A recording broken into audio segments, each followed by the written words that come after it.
¿Cómo están? Muy buenas tardes, bienvenidas y bienvenidos a las noticias, 1 de la tarde en punto de este miércoles, mitad de semana, 3 de agosto, jornada muy noticiosa. ¿Cómo estás, Pati? Así es, muy bien, Humberto. Vamos de inmediato a revisar lo que está pasando en el Congreso.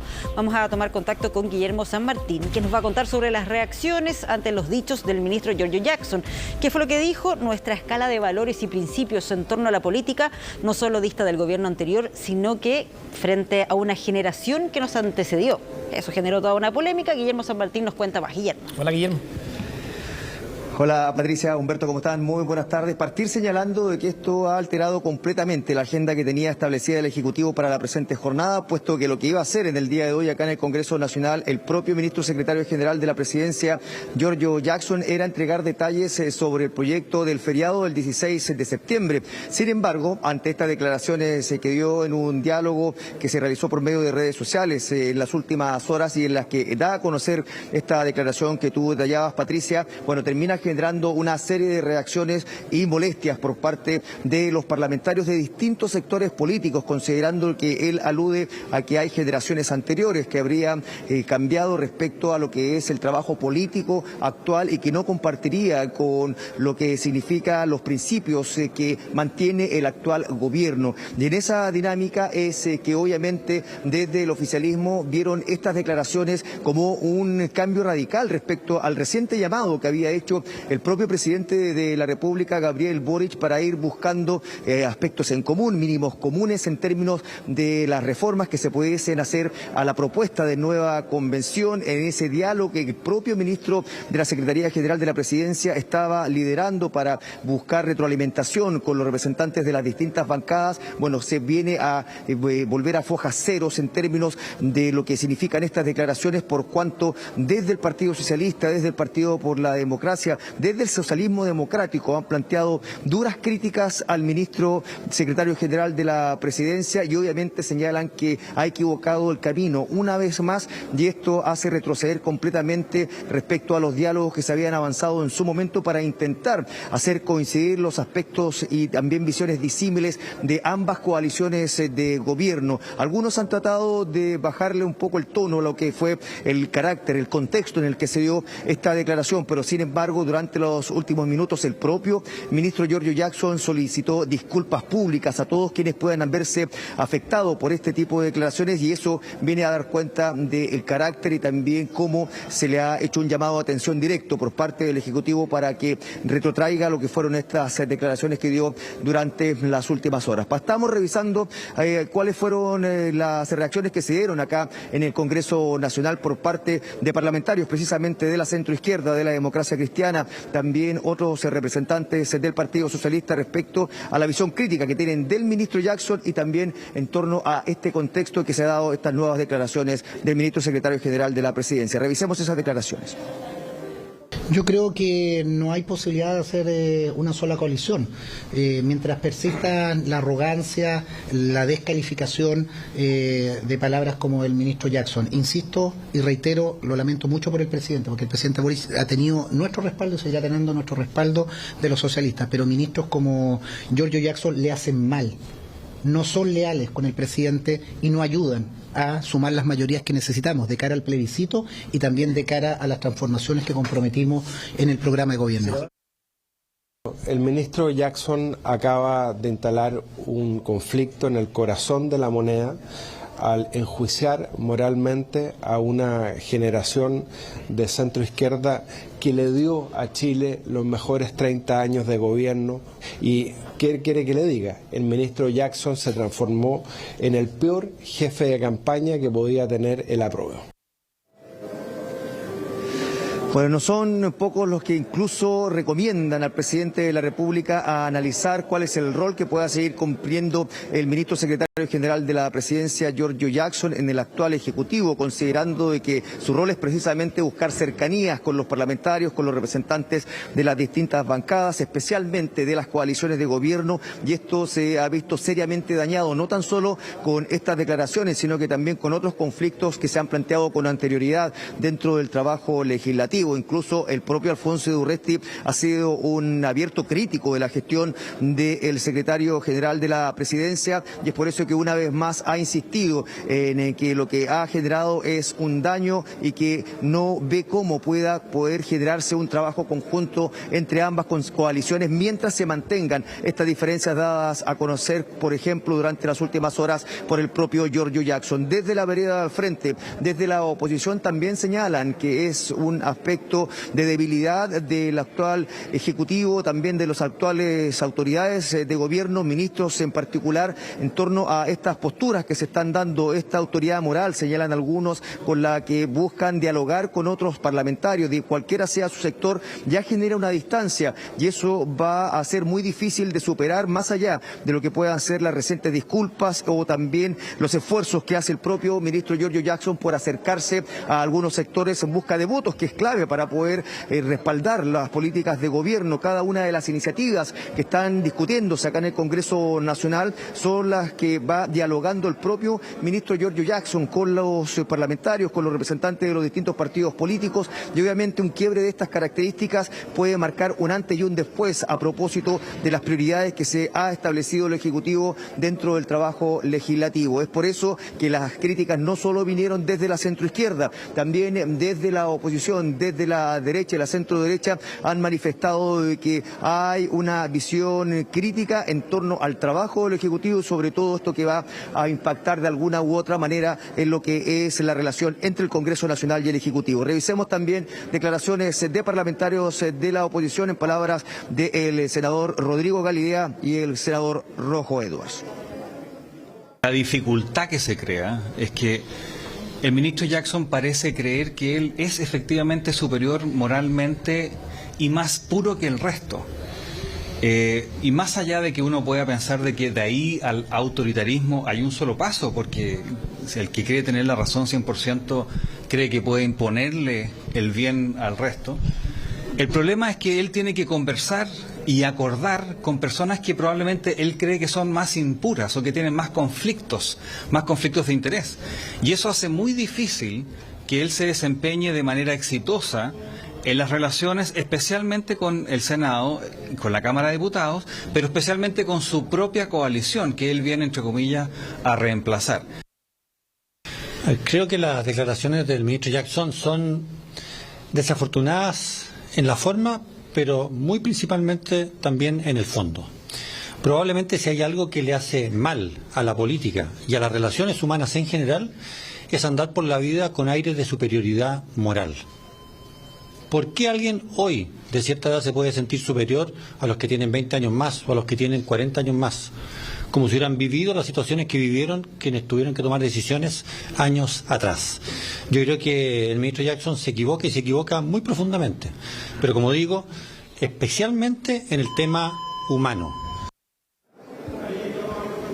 Bueno, y ahí viene a generarse un punto respecto a lo que significa la relación clave que tiene que tener el ministro secretario general de la Presidencia con cada uno de los parlamentarios, tanto en el Senado como en la Cámara de Diputadas y Diputados, para ir abordando no tan solo las prioridades del Ejecutivo, sino que además ir buscando un trabajo conjunto en el respaldo a distintas indicaciones y en un proceso que para el Ejecutivo además es clave. Cabe recordar que se están discutiendo materias de seguridad en las que el Ejecutivo ha presentado indicaciones hace solo algunos días, también la reforma tributaria, que es otro aspecto que va a requerir de mucho respaldo, y obviamente esto viene a resquebrajar de alguna u otra manera los diálogos que ya se habían avanzado por parte del Ejecutivo con la Cámara de Diputadas y Diputados y el Senado, y así lo veíamos, no tan solo con representantes de la oposición, sino que además con los representantes de la centroizquierda, con quienes se estaba buscando cercanías, no tan solo además para el trabajo legislativo, sino que además, como lo veíamos en medio de los días previos al plebiscito, para tratar de hacer un trabajo conjunto, de ir convenciendo a la comunidad sobre la viabilidad de la nueva propuesta de la Convención Constitucional y así ir generando mayores respaldo a lo que ha sido la opción del apruebo, por la que se está jugando buena parte de la centroizquierda y también de los representantes del gobierno. Y es por eso que en esta medida es que desde ya hubo un llamado de atención en la interna del Ejecutivo, y así lo hizo ver el propio presidente de la República. Ya durante la presente jornada, como les decíamos, hubo una serie de pautas, tanto del propio presidente Gabriel Boric, lo tenían agendado también los ministros, y todo se ha desvirtuado a propósito de estas lamentables declaraciones del ministro Jackson, que han venido a ponerle un punto de inflexión a las relaciones en las coaliciones de gobierno, y es por eso que el propio Gabriel Boric durante la presente jornada hizo ver su visión disímil respecto a lo que habían sido estas declaraciones del ministro Giorgio Jackson, y por ende también esto redundó en que al momento de llegar acá al Congreso Nacional,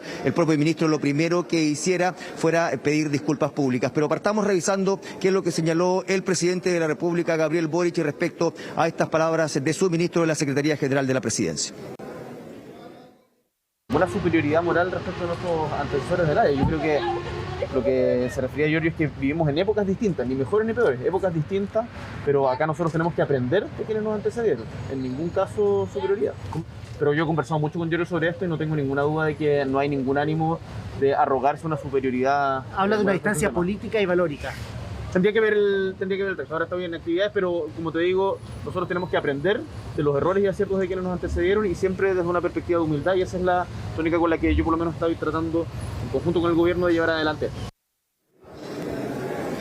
Bueno, y ese tono que manifestó el presidente de la República de intentar conciliar y bajarle la tensión a los ánimos entre la socialdemocracia, el socialismo democrático más bien, y por supuesto los representantes del Partido Comunista y el Frente Amplio y el propio gobierno, es lo que hizo el ministro secretario general de la Presidencia, Giorgio Jackson. Durante su llegada acá al Congreso Nacional recibió abrazos de distintos representantes del Frente Amplio, también de las coaliciones de gobierno, obviamente manteniendo cierta distancia con algunos del socialismo democrático, y eso venía a dar cuenta de lo que habían significado sus declaraciones. Todos estaban muy atentos a qué es lo que iba a ocurrir, más aún considerando de que se había convocado a un punto de prensa por parte del propio ministro para poder entregar detalles sobre esta iniciativa que les comentaba del feriado del 16 de septiembre. Sin embargo, todo eso quedó atrás, puesto de que lo primero que hizo al llegar acá al hall de la Cámara de Diputadas y Diputados fue acercarse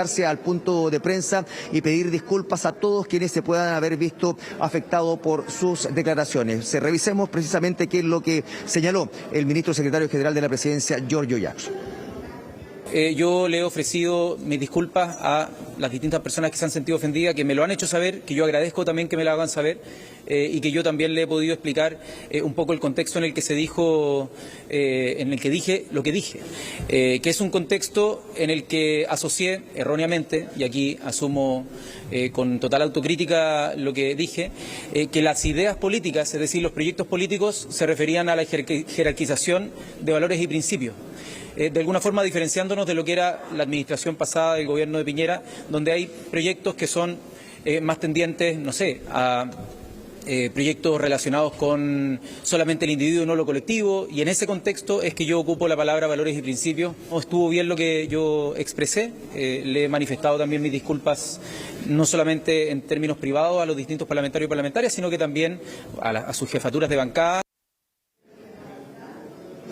Bueno, el ministro también quedó disponible para tener todos los diálogos que sean necesarios para poder buscar fórmulas para subsanar lo que fue la molestia generada por estas declaraciones, pero sin lugar a dudas que el tono es muy distinto al que se dio en medio de esta conversación y con esta visión crítica planteada en su momento a través de este diálogo por medio de redes sociales que mantuvo el ministro secretario general de la Presidencia, al que tuvo acá al llegar al Congreso Nacional. Y eso también se desprende no tan solo de reconocer que cometió un error en el uso de las palabras y el contexto bajo el cual comienza a entregar estas declaraciones, sino que también en torno a lo que ya había señalado el presidente de la República. Ellos avanzan en la línea de no desacreditar y valorar más bien la experiencia de quienes los antecedieron en los gobiernos, y es por eso de que también terminó ratificando lo que ya había declarado previamente el presidente Gabriel Boric. Escuchemos otras declaraciones del ministro Jackson sobre esta materia.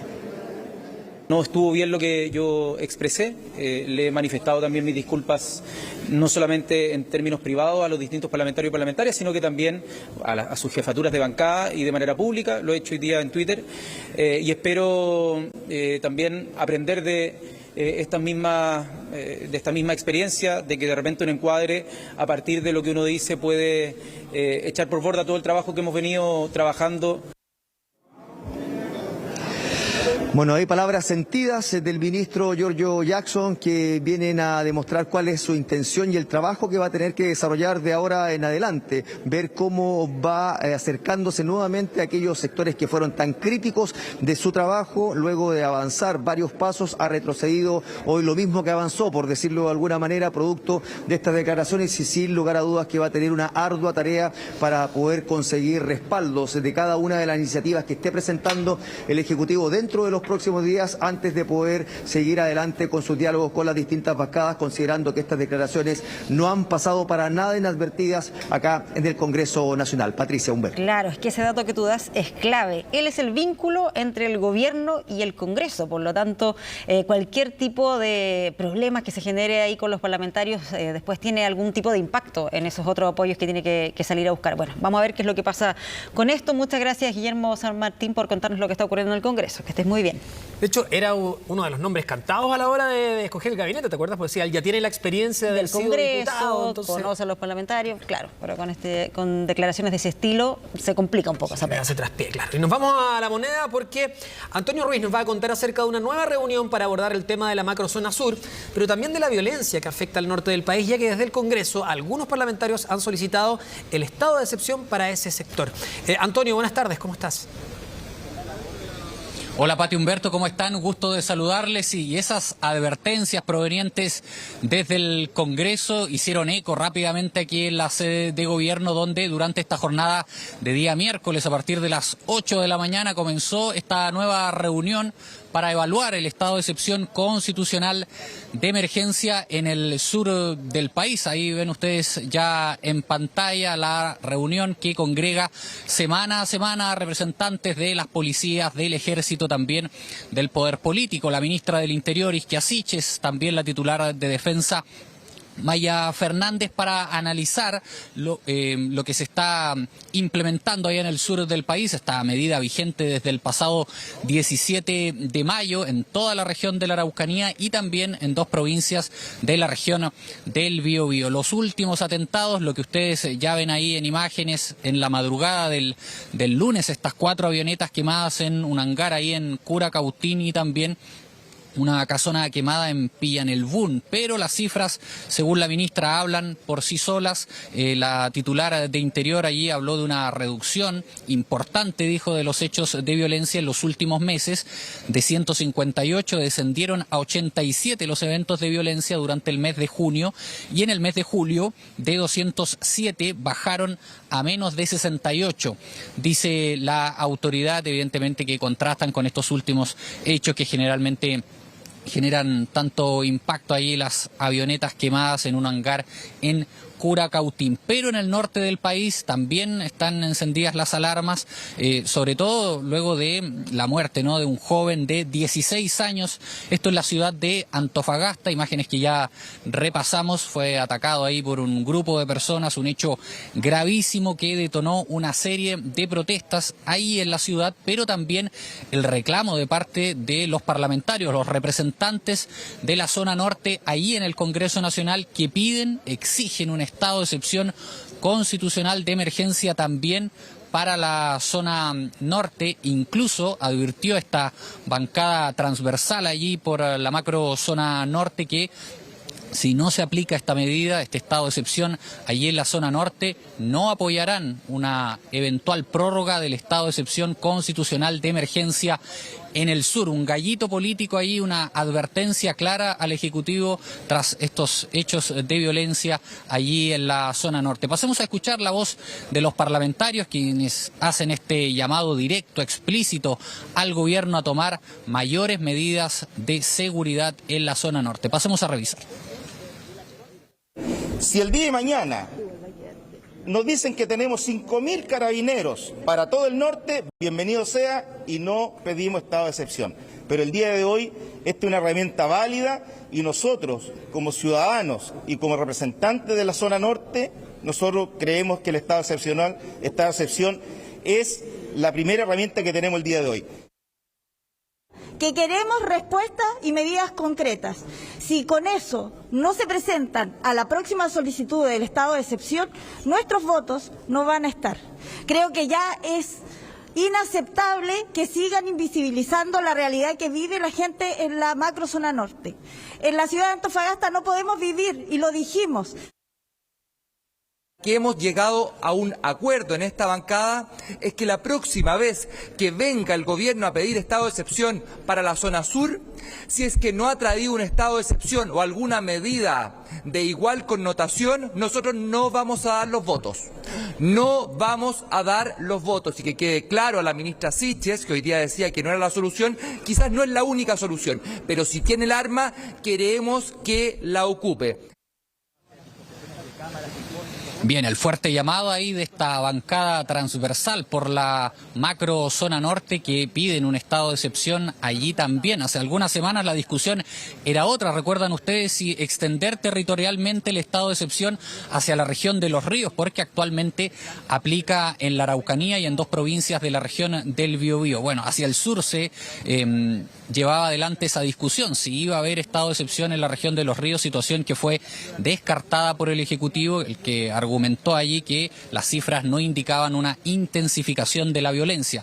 Tampoco dicen en el gobierno, por ahora se justifica un estado de excepción constitucional en el norte, pero al menos uno de los impactos que tuvo este fuerte llamado desde el Congreso al Ejecutivo es que esta reunión de evaluación del estado de excepción constitucional de emergencia se realiza aquí en el Palacio de la Moneda habitualmente semana tras semana los días jueves, pero de manera excepcional también podríamos decir se realizó en esta jornada de día miércoles porque precisamente la ministra del Interior, Ixchia Siches, va a viajar a la zona norte, va a estar en Iquique durante la jornada del día de mañana. De hecho, el subsecretario del Interior, Manuel Monsalve, ya se encuentra en Arica realizando allí una visita. Así que el impacto, al menos en respecto de lo que pedían los parlamentarios, ha modificado en algo la agenda en materia de seguridad que se lleva adelante semana tras semana. Pero luego de esta reunión de evaluación aquí en la sede de gobierno, evidentemente hubo espacio para preguntarle a la ministra del Interior, Ixchia Siches, respecto de esta advertencia fuerte que realizan allí desde el Congreso de que no estarían los votos para una eventual prórroga del estado de excepción constitucional de emergencia en el sur si es que no se toman mayores medidas en el norte. ¿Qué fue lo que respondió la ministra del Interior? Pasemos a revisar. No somos para nada partidarios de las amenazas y siempre desde el primer día como gobierno hemos puesto foco en lo que ocurre tanto en la región metropolitana como lo que ocurre en el sur y también en el norte. Es por eso que hay más de 12.000 millones de pesos disponibles hoy día para enfrentar el crimen organizado. Hoy se encuentra en Arica nuestro subsecretario. Coincido con los parlamentarios y parlamentarias en los resultados que esperamos. Creo que en torno a los medios tenemos que hacer un análisis mucho más exhaustivo para ver si efectivamente lo que ellos proponen logran los resultados esperados, y en esa línea tenemos algunas diferencias como gobierno y esperamos poder conversarlos con los distintos parlamentarios. Ya, no somos partidarios de las amenazas, dice la ministra del Interior, Ixchia Siches, respondiendo entonces a lo señalado por los parlamentarios en el Congreso durante la jornada del día de ayer, esta bancada transversal allí por la zona, por la macro zona norte. Bueno, lo mencionaba también la jefa de gabinete que el subsecretario del Interior, con quien ella trabaja en el resguardo allí de materias de seguridad, ya se encuentra en la zona norte. Está el subsecretario del Interior, Manuel Monsalve, en la ciudad de Arica. De hecho, estaba encabezando durante estas últimas horas un consejo contra el crimen organizado. Allí la imagen en pantalla con las máximas autoridades policiales y políticas también, por cierto, allí de la zona, y también el subsecretario. Estamos a la espera de que realice una vocería en el norte de nuestro país. Eso en el norte, mientras aquí en el Palacio de la Moneda, luego de esta reunión por el estado de excepción, el presidente Gabriel Boric también encabezó una actividad, participó allí de la ceremonia de entrega de los primeros avances en medidas de reparación integral para víctimas de violaciones a los derechos humanos ocurridas durante el estallido social. Es un trabajo que está desarrollando el Ejecutivo, y estuvo invitada a esta ceremonia la senadora Fabiola Campillay, quien se refirió a lo señalado allí por el Consejo de Defensa del Estado, que pidió rechazar esta demanda interpuesta por la actual senadora, quien, recordemos, recibió el impacto de una bomba lacrimógena ahí en el rostro en noviembre del año 2019 en San Bernardo, situación por la que, recordemos, la actual senadora pidió una indemnización de más de 2.000 millones de pesos. Bueno, respondió el Consejo de Defensa del Estado, pidió rechazar esta demanda interpuesta por la actual senadora. Al término de esta actividad, encabezada allí por el presidente Gabriel Boric, tuvimos oportunidad de conversar con la senadora independiente Fabiola Campillay. Pasemos a revisar lo que dijo. Es un derecho mundial, por lo tanto es un derecho para todas las víctimas de violaciones a los derechos humanos en Chile. No tan solo yo he presentado una demanda civil, sino que también varios de nuestros compañeros y varios más la van a presentar igual. El Consejo de Defensa dice que esto fue en un estallido, en el contexto del estallido, que Carabineros y los agentes del Estado estaban sobrepasados.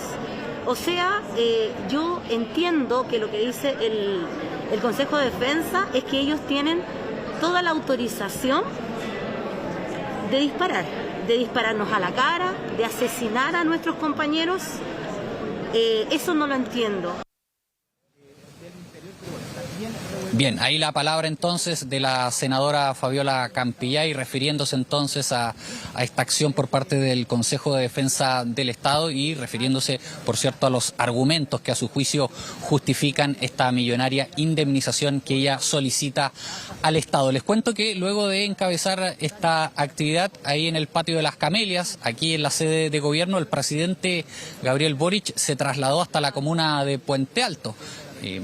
Habló allí, por cierto, de la polémica por los dichos del ministro de la SECPRES, Giorgio Jackson, pero se reunió también ahí con el alcalde de Puente Alto, Germán Codina. Recordemos que había una polémica la semana pasada porque se realizó un consejo de gabinete en la comuna de Puente Alto y el alcalde, Germán Codina, quien es de oposición, reclamó hace una semana porque dijo que no fue avisado, que le hubiese gustado también participar, que se sintió excluido porque también otras actividades de gobierno se han realizado en comunas con despliegue en terreno y los alcaldes sí han sido invitados a participar. Bueno, una polémica que al parecer va quedando de lado con estas imágenes entonces allí con el encuentro entre el presidente Gabriel Boric y el alcalde de Puente Alto. Tuvieron oportunidad también de participar allí en un conversatorio con vecinos, así que el presidente Gabriel Boric cumple y vuelve a Puente Alto para encontrarse allí con el alcalde luego de esta controversia que hubo también la semana pasada.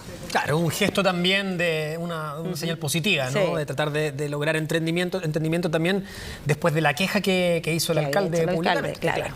Antonio, vamos a estar atentos frente a lo que siga ocurriendo en La Moneda. Muchas gracias por este completo informe. Que esté muy bien. Un abrazo. Gracias, Antonio. Bueno, y vamos a cambiar de tema. Carabineros detuvo una pareja en un centro de atención de urgencia luego de que llegaran al consultorio con el hijo de la mujer de solo 1 año y 11 meses, gravemente herido, supuestamente por una caída, pero los médicos determinaron que las lesiones que presentaba era responsabilidad de terceros. Finalmente, esta guagua falleció. Abelino Martínez nos cuenta más. Abelino. Hola, Abelino. Hola, buenas tardes, Humberto, Patricia, también saludarlos a todos en sus casas.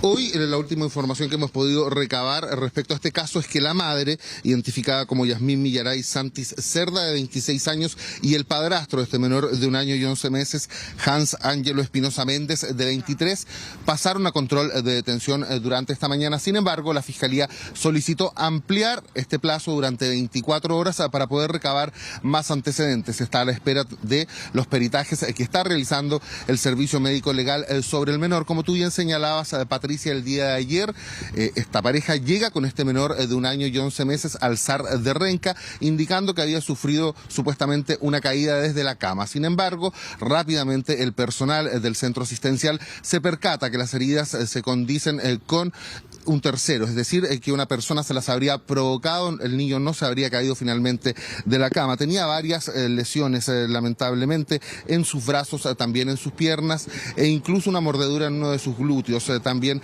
se sospecha que podría haber sido abusado sexualmente. Por lo mismo, este menor fue trasladado rápidamente hasta el Hospital Roberto del Río, donde finalmente se confirma su fallecimiento, y el padrastro y la madre de ellos quedan finalmente en calidad de detenidos. Tenemos declaraciones de la jefa de urgencia con quienes pudimos conversar el día de ayer, también de Carabineros y de la Policía de Investigaciones, dado que finalmente esta investigación quedó en manos de la Brigada de Homicidios.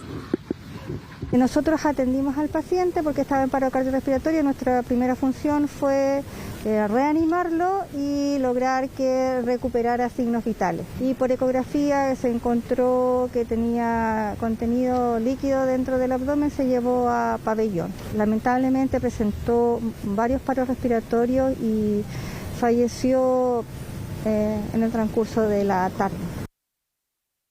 Carabineros de la Séptima Comisaría de Renca detiene a una mujer y un hombre en un centro asistencial de esta comuna, donde personal médico atiende a un menor de edad de 1 año y 11 meses, donde las lesiones que este menor presentaba eran notoriamente atribuibles a terceras personas.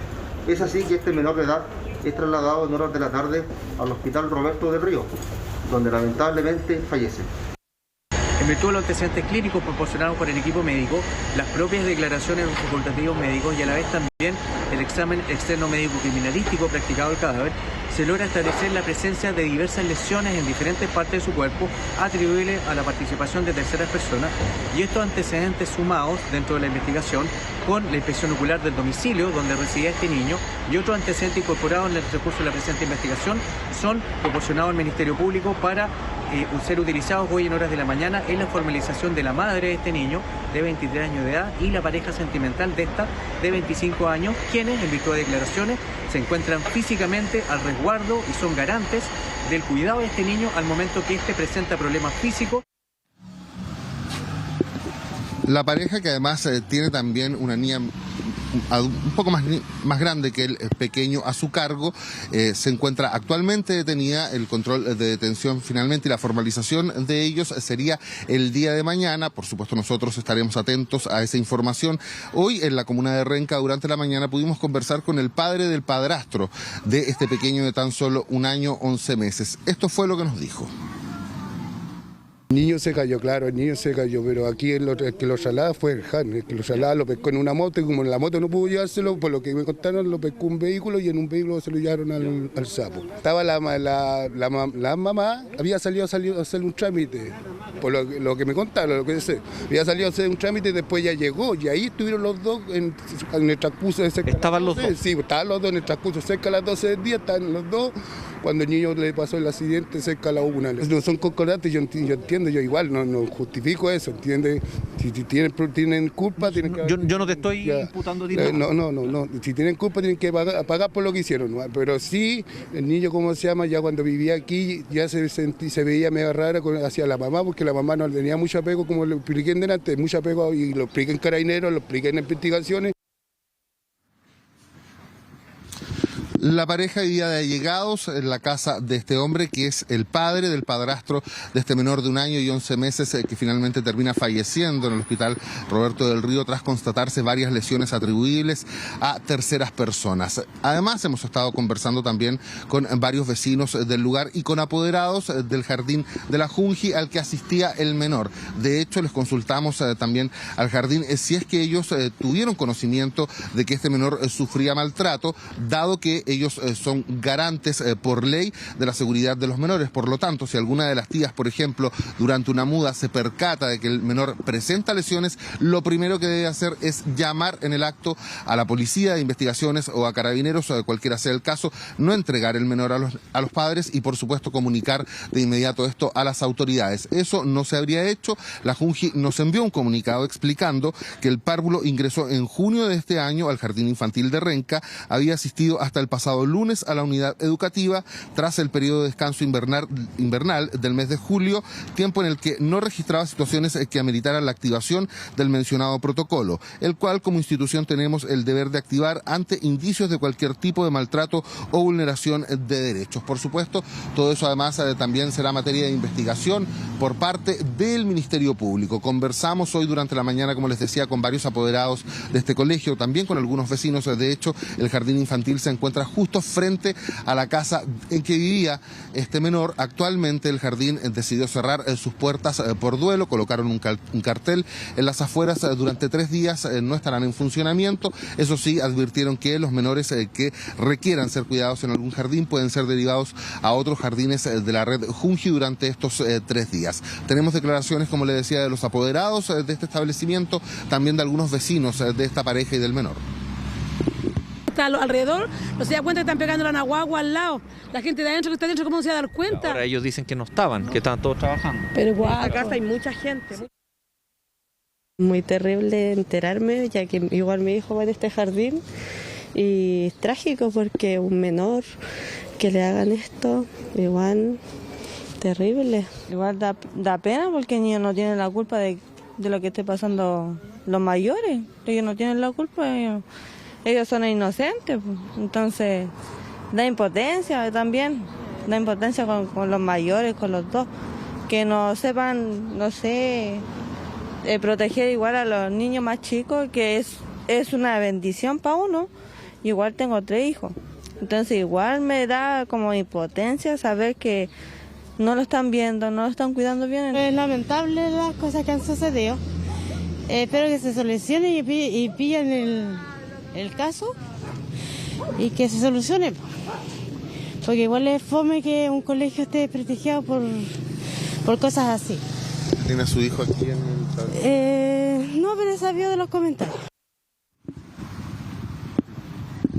Bueno, esta mujer de 26 años, quien es la madre, y el padrastro de 23 se encuentran en este minuto en calidad de detenidos. El control de detención de ellos se llevó a cabo durante esta mañana y allí la Fiscalía solicitó que se ampliara durante 24 horas. Además, también el defensor público solicitó que la prensa no pudiera tener acceso a la audiencia, por lo que finalmente la Fiscalía, una vez que esta concluya, entregará los detalles que puedan ser informados también a la ciudadanía. Durante esta mañana, además, se refirió a este caso el subsecretario de Prevención del Delito y también la Defensoría de la Niñez. Vamos a pasar a revisar esas declaraciones. Anoche finalizó mi día con el dolor y de otra pérdida de vida de un niño en este país. Efectivamente, ese es un caso muy dramático, ocurrido en Renca. Nosotros ya presentamos la querella criminal contra la madre del niño y contra el padrastro por los delitos de parricidio y de violación con homicidio, que son las hipótesis penales que desde nuestra perspectiva se configuran. Y acá queda de manifiesto una situación muy clara, que la violencia contra los niños, niñas y adolescentes está presente no solo en contextos ajenos a su espacio familiar, sino que en términos muy relevantes y porcentualmente relevantes también en su entorno más directo. Cuando esto sucede, creo que es el Estado el que siente un fracaso.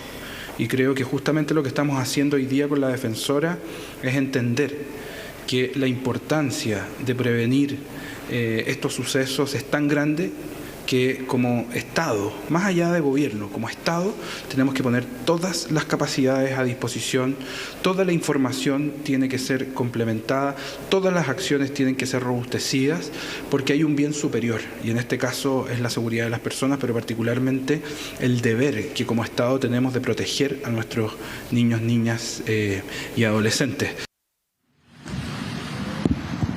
Y por lo mismo, invocando ese deber, muchachos, es que el llamado es a que cualquier persona que sepa, presencie o conozca, tenga conocimiento de que un menor es agredido por sus padres o por su círculo más cercano, no dude en denunciarlo. Lamentablemente hoy debemos informar que un niño de 1 año y 11 meses solamente murió producto de golpes atribuibles a terceros. Sí, de estos casos que impactan, cuesta entender un poco qué es lo que puede pasar por la cabeza de un adulto como para generar este tipo de agresiones, pero bueno, esto está en investigación, vamos a seguir muy atentos a lo que está ocurriendo con este caso. Gracias, Abelino, por la información, muy buenas tardes. Gracias, Abelino.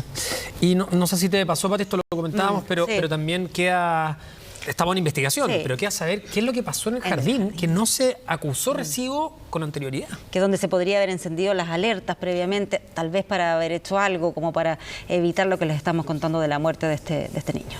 Terrible. Vamos a cambiar de tema. El Ministerio de Transportes anunció que va a aumentar la fiscalización a los buses del sistema Red, pero no para el pago, sino que para garantizar el estándar de calidad al interior de ellos. ¿En qué consiste? Carola Garrido nos cuenta. ¿Cómo estás, Carola?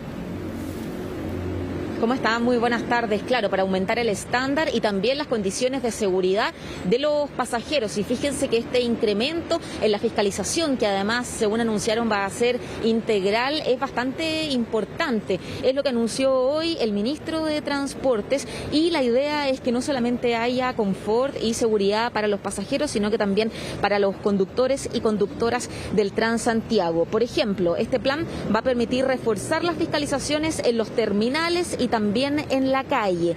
Entre agosto del 2022 y julio del 2023 se van a realizar más de 35.000 chequeos con nuevos ítems que van a ser supervisados. Además, se anuncia 1.800 controles al mes en las calles. Esto focalizado sobre todo en aquellas zonas donde circulan los buses que son más antiguos. Sabemos que hay muchos que son nuevos, que tienen aire acondicionado, que tienen puerto USB para cargar el celular, que tienen algunas comodidades. Sin embargo, hay otros que son más antiguos y es en esos donde se va a poner énfasis. Eso básicamente es, según se explicó, porque durante el año 2019 y el año 2021 hubo un cambio de contratos permitiendo la operación por un tiempo ilimitado de la vida útil de los buses del sistema. ¿En qué se traduce eso? Por ejemplo, que hoy haya buses que tienen 17 años de servicio y que todavía estén circulando por las calles, o bien que tengan más de 12 años o más de 1 millón de kilómetros, que es lo que ya se debería cumplir, dicen en la actual administración, para darlos de baja. Ese cambio de contrato que insisten ocurrió en la administración anterior perjudica el sistema y eso finalmente se traduce en una peor calidad del servicio y en menos seguridad también para la gente. Escuchemos a las autoridades que entregaron detalles de este plan que comienza ya a funcionar oficialmente durante el mes de agosto. Lo que estamos haciendo ahora es generar un plan que nos permite aumentar la cantidad de inspecciones que hacemos de los buses, tanto en terminales como en las vías. Tradicionalmente hacíamos del orden de 330 inspecciones de buses al mes y vamos a pasar a 1.380, es decir, vamos a cuadruplicar la cantidad de inspecciones que hacemos de los buses, garantizando que todos sus elementos de seguridad están adecuadamente instalados para su correcta circulación. Estamos hablando de puertas, estamos hablando de barras, estamos hablando de asientos, estamos hablando de neumáticos, todos los elementos que permiten que el bus dé garantía de que las personas que lo utilizan puedan circular bien. Que acá debemos controlar que todos los buses que salgan lo hagan en condiciones necesarias para dar la prestación de servicio que las personas requieren. Por esa razón, se ha aumentado, como se ha señalado, de 31 puntos de revisión a 42 puntos, poniendo énfasis en la seguridad de los conductores, protegiendo su cabina, poniendo seguridad en los pasajeros. Esto nos permitirá también adicionar los controles en la vía pública, donde también Carabineros aporta realizando una labor muy importante, apoyando los retiros de circulación de los buses que se encuentran en peor estado. Bueno, hasta ahora, entre las fiscalizaciones que se han realizado, ya es posible analizar algunos resultados. Por ejemplo, la mayoría de las personas que fueron consultadas, los pasajeros, dicen que los principales problemas son con la carrocería. Dicen también que hay muchos buses que presentan fuga de aceite o de petróleo, otros que tienen problemas con los timbres, con las ventanas, con los asientos, con las puertas, y es por eso que ven con buenos ojos esta iniciativa de aumentar la fiscalización para ir mejorando todos aquellos aspectos que de pronto son dejados de lado. El bus sale todos los días a trabajar, ¿cierto? Y no hay mucho tiempo para hacer mantención. Le preguntamos a la gente en los paraderos del centro de Santiago cuáles son esas falencias que ellos ven, cuáles son los temas que habría que mejorar. Y en las micros donde las he utilizado, los puestos, los asientos. Las de los buses viejos sí, incómodos, que a veces hasta están rotos y se te rompen la ropa. A veces siento que están mal un poco los asientos, Hay algunas puertas que están como sobreabiertas, no están bien cerradas. Falta seguridad entonces. Sí. Uno de ellos, los sujetamanos a veces no están en muy buen estado, los asientos a veces están sueltos, el sistema de la apertura de puertas no siempre está en buen funcionamiento. Acá en Santiago Centro se ven la mayoría de las veces bien, pero en comunas, en Renca por ejemplo, no siempre son buenos los servicios. Claro, había personas que también hacían alusión a los paraderos, ¿cierto? Que no están contemplados en este plan, se habla solamente de los buses. Sin embargo, hace una semana también el Ministerio de Transportes hizo un anuncio en ese sentido, la reparación de miles de paraderos aquí en la región metropolitana. No son todas las comunas las que están incorporadas de manera inicial, pero sí hay comunas como Maipú, por ejemplo, donde el presupuesto les va a permitir cambiar, renovar o mejorar absolutamente todos los paraderos que hay en esa zona de la capital. Así es que, bueno, por lo menos se están haciendo algunos esfuerzos para no mejorar solamente, como decíamos, la seguridad, sino también el estándar de viaje de las personas, que lo hagan de manera cómoda y que se sientan además seguras, sobre todo sabiendo que los neumáticos funcionan bien, que las puertas cierran bien, y eso sin duda que les da mayor tranquilidad en el viaje. Claro, como tú dices, Carola, que sea un programa integral, no basta tener buenos paraderos si es que uno se va a subir un bus en mal estado. Entonces, por lo mismo, obedece a esta serie de medidas. Muchas gracias, que estés bien. Gracias, Carola. Bueno, y hoy está siendo formalizado el presunto autor del disparo que dejó en estado grave a un niño de 11 años luego de recibir ese disparo en su cabeza. Todo esto al interior de su casa ahí en Cerro Navia. Max Frick tiene más detalles. Max. Hola, Max. Hola Pati, hola Humberto, ¿cómo están? Muy buenas tardes. Sí, fue un caso que conmovió la semana pasada en la comuna de Cerro Navia, en calle Manuel Rodríguez, cuando el día 27 de julio, cerca de la 1 de la madrugada, llegan desconocidos hasta esta casa ubicada en esta comuna y realizan varios disparos en contra de esta propiedad. Lamentablemente, uno de los menores que estaba al interior de este domicilio de tan solo 11 años recibe uno de estos proyectiles en su cabeza, quedando gravemente herido. Se inicia rápidamente una investigación por parte de la Fiscalía Metropolitana Centro Norte y el Departamento OS9, dando cuenta de quién podría ser el autor de estos disparos. Y se da cuenta que había habido una discusión preliminar entre la familia de esta víctima y un sujeto, un conocido narcotraficante del sector, que los había amenazado 2 días antes de que ocurrieran estos hechos. Bueno, este hombre cumplió esta amenaza, disparó en contra de la propiedad y el día de ayer fue identificado por el Departamento OS9 de Carabineros, detenido cerca de las 5 de la tarde. ¿Cuál era la característica de este delincuente? Portaba una tobillera adosada obviamente a su pierna, lo que permitió identificarlo rápidamente. Esta tobillera, claro, era por el cumplimiento de una condena. O sea, este sujeto estaba en la calle gozando de un beneficio extracarcelario, sin embargo, seguía cometiendo delitos. Fue detenido por el Departamento de OS9, está siendo formalizado en estos momentos por la Fiscalía Metropolitana Centro Norte por el delito de homicidio en grado de frustrado. Afortunadamente, este menor de 11 años ha tenido una evolución en su estado de salud, salió del estado de extrema gravedad y riesgo vital, y es una situación que evidentemente ha tenido muy acongojada a su familia. Este sujeto quedó registrado incluso en las cámaras de seguridad que estábamos viendo de un domicilio, las cuales fueron presentadas en esta audiencia de formalización de cargos para poder tener pruebas más contundentes en esta instancia inicial en la cual se le está formalizando por este delito, se le están dando a conocer los delitos por los cuales va a ser imputado, que no solamente son el homicidio, sino que también el porte ilegal de armas y la tenencia de armas y municiones al interior de su domicilio. Se encontró un verdadero arsenal. Habían cartuchos de escopeta, habían 112 cartuchos balísticos para ser más específico, un revólver marca Famae apto para el disparo, que podría haber sido incluso el que realizó el disparo. Eso lo va a tener que periciar en la Bocar de Carabineros para determinar si es la misma arma con la cual se percutaron los disparos en la comuna de Cerro Navia, y además 496 gramos de pasta base, casi medio kilo de droga. Por lo tanto, también se le van a imputar delitos de la ley 20.000 de drogas. Vamos a escuchar declaraciones del fiscal Felipe Olivari, que hasta ahora formaliza a este sujeto y ya ha solicitado una medida cautelar de alta intensidad como lo es la prisión preventiva, teniendo en cuenta que claramente la libertad de este sujeto es un peligro para la seguridad de la sociedad. En esta causa vamos a solicitar como medida cautelar la prisión preventiva del imputado aquí presente en virtud del artículo 140. Como le digo, el día 27 de julio en la madrugada se nos da cuenta nosotros como Fiscalía Centro Norte efectivamente de que había ocurrido un baleo en el pasaje Manuel Rodríguez y que había un menor de 11 años que estaba lesionado.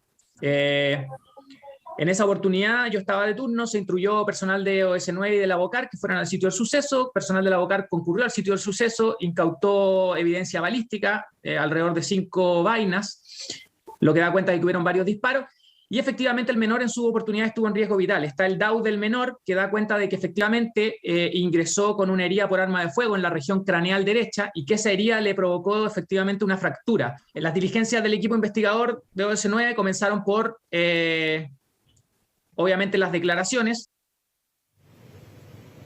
Bueno, una investigación bastante pulcra de parte del Departamento OS9 de Carabineros que permite dar con este peligroso delincuente, ponerlo tras las rejas inicialmente. Vamos a ver qué decide finalmente el Tribunal de Garantía en este caso, en el cual deberían apelar a la gravedad de la pena por el delito por el cual se está formalizando. Es un homicidio, aunque sea en grado de frustrado, es un sujeto tremendamente peligroso que amenazó a una familia por una discusión en la calle y posteriormente, como acto de venganza o reafirmando estas amenazas que había proferido, va y dispara contra esta casa mansalva, lamentablemente lesionando de gravedad a este menor en la cabeza. Ya lo decía el fiscal, estuvo en riesgo vital, afortunadamente ha salido de este estado, pero seguramente habrá que ver la evolución médica porque generalmente un impacto balístico en la zona del cráneo puede dejar algún tipo de consecuencias. Así que vamos a estar muy atentos a esta información, al desarrollo de la audiencia, para informarla oportunamente en las próximas ediciones de Chilevisión Noticias. Vamos a cambiar ahora de información y vamos a ir con un tema que ha estado en la palestra durante todos estos días debido a la gran cantidad de encerronas que se han producido en este último tiempo. Se juntaron las autoridades de gobierno junto con Carabineros y también con los concesionarios de las autopistas para poder idear un plan que permita tener más seguridad en el desplazamiento de las autopistas urbanas. Y así se llegó a la conclusión que el Ministerio de Obras Públicas, encabezado por el ministro y también la Subsecretaría de Prevención del Delito, van a trabajar en conjunto con las autopistas. Ya anunciaron la creación de cerca de 800 cámaras que se suman a las que ya existen. Las concesionarias se comprometieron a aportar cerca de 1.000 millones de pesos para dotar de más seguridad a estas vías urbanas y además se comprometió también la autoridad de gobierno a fiscalizar a través de Carabineros estas autopistas urbanas con más frecuencia y no solamente en los puntos críticos, como lo había anunciado ayer un grupo de alcaldes del sector oriente de la capital que también identificaron 21 puntos críticos en comunas como Vitacura, Las Condes y Lo Barnechea. Bueno, las autoridades del gobierno están anunciando que este plan va a ser a lo largo de todas las autopistas urbanas para poder fiscalizar así y evitar también la comisión de estos delitos tan violentos que se han dado en el último tiempo. Vamos a escuchar declaraciones del ministro de Obras Públicas y también del subsecretario de Prevención del Delito. Se han comprometido las empresas concesionarias con 1.000 millones de pesos en seguridad. Recursos que serán invertidos en coordinación con la Subsecretaría de Prevención del Delito y también con un equipo de trabajo que estará trabajando permanentemente para monitorear las medidas que vayamos adoptando, presencia permanente que tiene Carabineros de Chile en los centros de control de las autopistas. En estos lugares estamos disponiendo en este momento 800 cámaras de seguridad que nos permiten abordar problemas de seguridad vial, pero también potenciales delitos que se cometan en ellas. El reforzamiento y el despliegue en manos de Carabineros de Chile en estrategias aeroterrestres, sumando nuevas patrullas y focalizando el trabajo no solo en los puntos más críticos, sino que también en los horarios más críticos. Con nuestra policía de investigaciones ejecutando la estrategia que comprometimos a ir sobre el mercado secundario, a poner la investigación policial al servicio de abaratar las bandas organizadas que se nutren de estos delitos. Bueno, en torno a este mismo tema, a las encerronas y a los portonazos, durante esta jornada Carabineros logró la detención de 2 sujetos que habían realizado un violento robo con intimidación a una conductora en la comuna de San Bernardo. Llegaron en un vehículo Grand Rover de color gris con encargo vigente por robo 3 sujetos quienes interceptaron a una mujer arriba de un vehículo Subaru obligándola a descender y entregar este automóvil. Se da el encargo a Carabineros, se inicia la persecución y es precisamente cerca de una autopista, en Colón con autopista central, que es la antigua Ruta 5 Sur, se logra interceptar este vehículo que choca contra un poste, son detenidos los delincuentes en un hecho que se vuelve vuelve cada vez más común. Seguramente estos delincuentes lo que pretendían al llegar hasta este lugar era escapar precisamente por una de las autopistas urbanas que les dan gran velocidad para poder evitar la acción policial. Vamos a escuchar declaraciones de testigos y también de carabineros que dan cuenta de esta nueva encerrona que se produjo esta vez en la comuna de San Bernardo. Por donde yo venía manejando y me chocó hacia la luneta, por lo tanto explotaron los vidrios y obvio mi mamá, mi hija, nos asustamos todos, paramos un poquito más allá y estaban más de 2 o 3 autos también chocados por el mismo auto y nada, fue horrible, nos dio mucho miedo y paramos, esperamos a los carabineros y finalmente nos dijeron que teníamos que venir para acá para terminar el procedimiento. Ante este seguimiento por diferentes arterias y calles de la comuna, los sujetos que habían efectuado el robo, siendo este de un vehículo Range Rover, pierden el control y descienden del vehículo iniciándose una persecución de infantería por parte de carabineros, logrando la detención de 2 de estos ocupantes.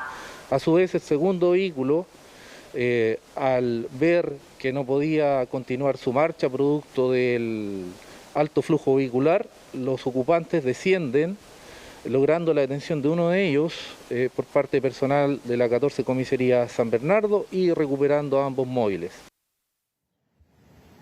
Bueno, se recuperan los 2 vehículos, se detienen a los sujetos que habían realizado estas encerronas. Bueno, cada día, ya lo venimos diciendo hace muchos meses, estamos informando de estos delitos, por eso es importante esta acción de las autoridades, acción que tiende a prevenir este tipo de delitos ahora entre privados, que son los administradores de las autopistas, las concesionarias y también las autoridades de gobierno. Ya el día anterior habían sido los alcaldes de la zona oriente los que habían anunciado un plan para realizar vigilancias en este tipo de autopistas urbanas, así que vamos a estar muy atentos a los resultados, porque no basta solo con anunciar esto, hay que esperar tal vez un plazo, 1 mes, 2 meses y ver cuáles son los resultados de estas acciones, los resultados concretos, si efectivamente se logra bajar la tasa de estos violentos y peligrosos delitos. Claro, pero la idea es que se puedan aprovechar todos los instrumentos de la tecnología, mejorar la coordinación, todo eso. Bueno, vamos a ver qué es lo que ocurre entonces con estas medidas. Gracias, Max, por el reporte. Buenas tardes. Y en otras medidas, en un nuevo intento por erradicar a los comerciantes ambulantes del metro, hoy se lanzó una nueva campaña que apunta a que los usuarios no compren sus productos. Marianela Estrada nos cuenta. ¿Cómo estás, Mane? Hola, ¿cómo están? Muy buenas tardes. Claro, esta se enmarca ya en varias acciones que Metro junto con Carabineros y la Delegación Presidencial vienen desarrollándose ya bastante tiempo. Recordarán ustedes que hace pocos meses atrás les informábamos de diversas situaciones adentro del Metro de Santiago, donde entre los mismos ambulantes se ponían a pelear, donde incluso se produjeron algunas balaceras al interior del metro, situaciones bastante complicadas y que ponían en riesgo la seguridad de los usuarios. Bueno, a raíz de todas estas situaciones se comenzaron con diferentes intervenciones, esto en conjunto con la policía para poder erradicar el comercio ambulante de diversas estaciones, las más complejas, ¿cierto?, de las que habíamos conversado, Estación Central, Metro, Universidad de Santiago, estaciones principalmente donde se hacen combinaciones y son las más concurridas, como por ejemplo Baquedano, también Calicanto y lo último que habíamos conocido, esta balacera que se produjo al exterior del metro, la intermodal de la Cisterna. Bueno, ¿qué es lo que se ha hecho al respecto? Carabineros ha realizado rondas, ¿cierto?, en diferentes estaciones para poder erradicar este comercio ambulante. Sabemos que hay multas asociadas para quienes se instalen en el comercio informal adentro de las estaciones del metro y ahora la campaña que se está realizando es poder instruir a los pasajeros para que eviten comprar en el comercio ilegal adentro de las diferentes estaciones del metro de Santiago y de esta manera poder ir erradicando esto. ¿Qué es lo que pasa? También nos decían si una persona, un pasajero es sorprendido por Carabineros comprando en el comercio informal, la figura es igual a lo que sucede cuando uno compra en el comercio no establecido al exterior, ¿cierto? Carabineros tiene la facultad de poder cursarle una multa no solamente a quien está vendiendo, también a quien está comprando y posteriormente es el juzgado de policía local quien decide de cuánto es la multa que se va a pagar al respecto. Bueno, Metro además informaba que se han realizado ya 2.000 operativos en torno a 13 estaciones que son las más complejas, ¿cierto? Habitualmente donde se hacen las combinaciones y transitan más personas para poder ir erradicando el comercio ambulante. Escuchemos qué era lo que decían precisamente la delegada presidencial de la región metropolitana y también por parte de Metro de Santiago. Estamos muy contentos por este nuevo paso que estamos dando en lo que el presidente de la República y la ministra del Interior nos hubiesen comandado, que es sobre todo la recuperación de los espacios públicos. Creemos que es muy importante que la seguridad y el orden vuelva a aquellos espacios públicos para que puedan ser utilizados de manera segura y tranquila por todos y todas. Dentro de las intervenciones que hemos realizado al interior de las estaciones de metro, hemos podido recuperar aquellos espacios y también trabajar colaborativamente como Estado. El primer pilar, el que estamos ya visualizando todos, que es el ocupamiento por parte de las fuerzas policiales de cada una de las estaciones más críticas para poder despejar de comercio ilegal las estaciones. El segundo pilar, muy relevante también, es devolver esos espacios a que emprendedores los puedan utilizar a través de Mercado Metro, por ejemplo, a través de que las artes, la cultura también pueda ser utilizada y también de vuelta hacia los pasajeros y pasajeras.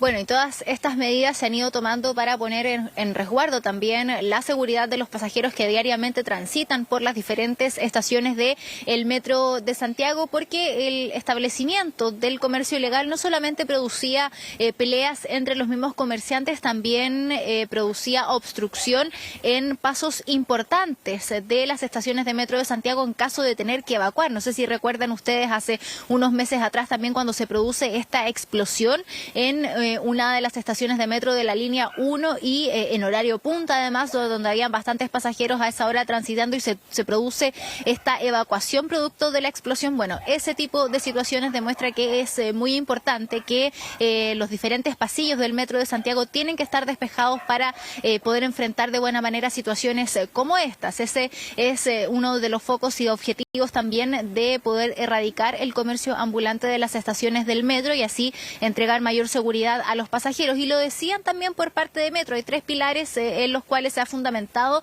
esta operación. Uno de ellos es poder ir recuperando los espacios en conjunto con la policía y recuperarlos para los emprendedores, que en los pasillos de Metro de manera ordenada, donde no signifique un peligro para los pasajeros, pueda establecerse el comercio, los emprendedores, las pymes, cierto que esto se hace también en conjunto con los municipios de donde están dispuestas estas estaciones de Metro y nos decían los emprendedores que lo hacen de manera formal, venden sus productos de manera formal al interior del metro, que esta ha sido una buena oportunidad para ellos, que incluso hace un año atrás algunos de ellos no se imaginaban poder ejercer esto de manera formal, pero que gracias a estos programas lo han podido realizar. Pasemos a revisar qué era lo que nos decían estos emprendedores y también los pasajeros del metro. Y para mí ha sido súper importante porque puedo dar a conocer mi trabajo, la gente me está conociendo y es una instancia muy buena para todos los emprendedores que en este minuto estamos necesitando mucho salir adelante. Acá, además de prestarnos como la instancia para que vean nuestros productos, podemos guardarlos, hay bodega, es seguro, podemos trabajar toda la semana. Bien, no, yo prefiero este comercio establecido y así le dan las oportunidades a la gente que realmente necesita emprender un negocio. Es bueno para ellos, una oportunidad nueva. Y tenía la impresión que estaba mucho más lleno, pero he visto, yo vengo de al lado del hospital militar y se ve desocupado. Hay tránsito fluido, está bien. Claro, la impresión de los pasajeros también que recorren distintas estaciones, en distintas líneas, es que la situación poco a poco se ha ido ordenando y organizando al interior de las estaciones del metro, así que este plan que se ha implementado en 13 estaciones se pareciera que está rindiendo sus frutos. Excelente. Recién lo estábamos comentando, Mane, con Pati, que además se ordena mucho más, porque en ese mismo espacio donde estaban los ambulantes, si es que se ordena de esta manera, con estos puestos que están establecidos, claro, también se puede realizar y los emprendedores también salen ganando. Ocupas los espacios, dándole oportunidad a todos estos emprendedores ahí que se pueden ubicar al interior de las estaciones para poder ofrecer sus productos. Claro, muchas gracias, Mane, que estés bien. Buenas tardes. Chao. Bueno, ya son las 2 de la tarde con 4 minutos. Vamos a hacer una pausa, pero rápidamente estamos de regreso con más informaciones aquí en Chilevisión.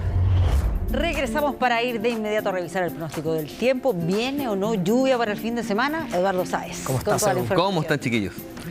Tenemos precipitaciones y se van a mantener. Así que eso por lo menos, y para ti, Toti, que me pediste un dato, se mantiene el isoterma cero sobre los 2000 metros.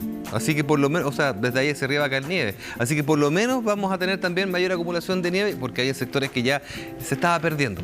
Pero esto solamente va a servir como para adornar un poquito la montaña, porque es poquita la cantidad de precipitaciones. Pero todo suma pensando en la primavera. Si lo importante de la nieve también es que luego, cuando vengan los deshielos, tengamos agua garantizada. Exactamente. Y de hecho, cualquier precipitación que haya ahora, independiente que sea una precipitación cálida, va a servir incluso para que pueda descender el agua hacia los acuíferos. Así que, de cualquier manera, es positivo igual. Claro, porque no venga una lluvia muy grande y nos derrita toda la nieve de una. Ahí sí que cambia el escenario. Pero, a ver, ¿qué es lo que nos convoca hoy día? En el fondo, el cielo despejado, que tuvimos el aumento de temperatura y la mañana fría. De hecho, hubo heladas desde la región del Maule, desde ahí hacia el sur. Y acá en la región metropolitana, luego de los 8 grados que tuvimos ayer de temperatura mínima, hoy día el grado .7 en el centro de Santiago se sintió bastante helado. Muy helado. Y nos faltó así muy poquito para que se condensara la niebla, porque tuvimos prácticamente 98% de humedad. La niebla estaba prácticamente en San Felipe y acá en Santiago estaba totalmente despejado. Ahora, ¿qué es lo que vamos a esperar para el resto de la tarde?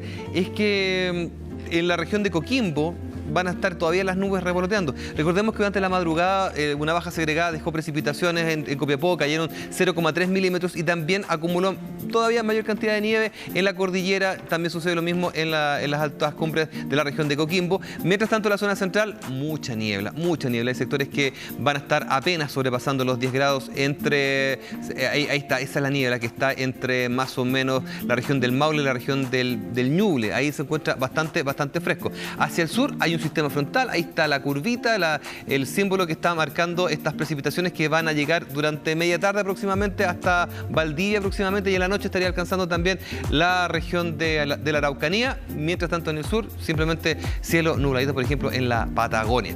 Bueno, a ver, les tengo que dar un datito mientras vemos la imagen de Santiago, que se encuentra con harta bruma, porque la humedad fue alta, tenemos el nivel de contaminación en nivel de regular, o sea, todo se da para que tengamos esa bruma que estamos viendo ahí en el horizonte, y va a cambiar todo, se va a ir limpiando con las precipitaciones, como dice el GC, hacia el fin de semana, que va a ser especialmente el día sábado de la tarde. Pero ya voy con ese detalle. Primero les cuento, mientras ahí tenemos otra toma de la ciudad, con esa bruma, con esa nube que se ve en especial hacia el sector sur de la capital.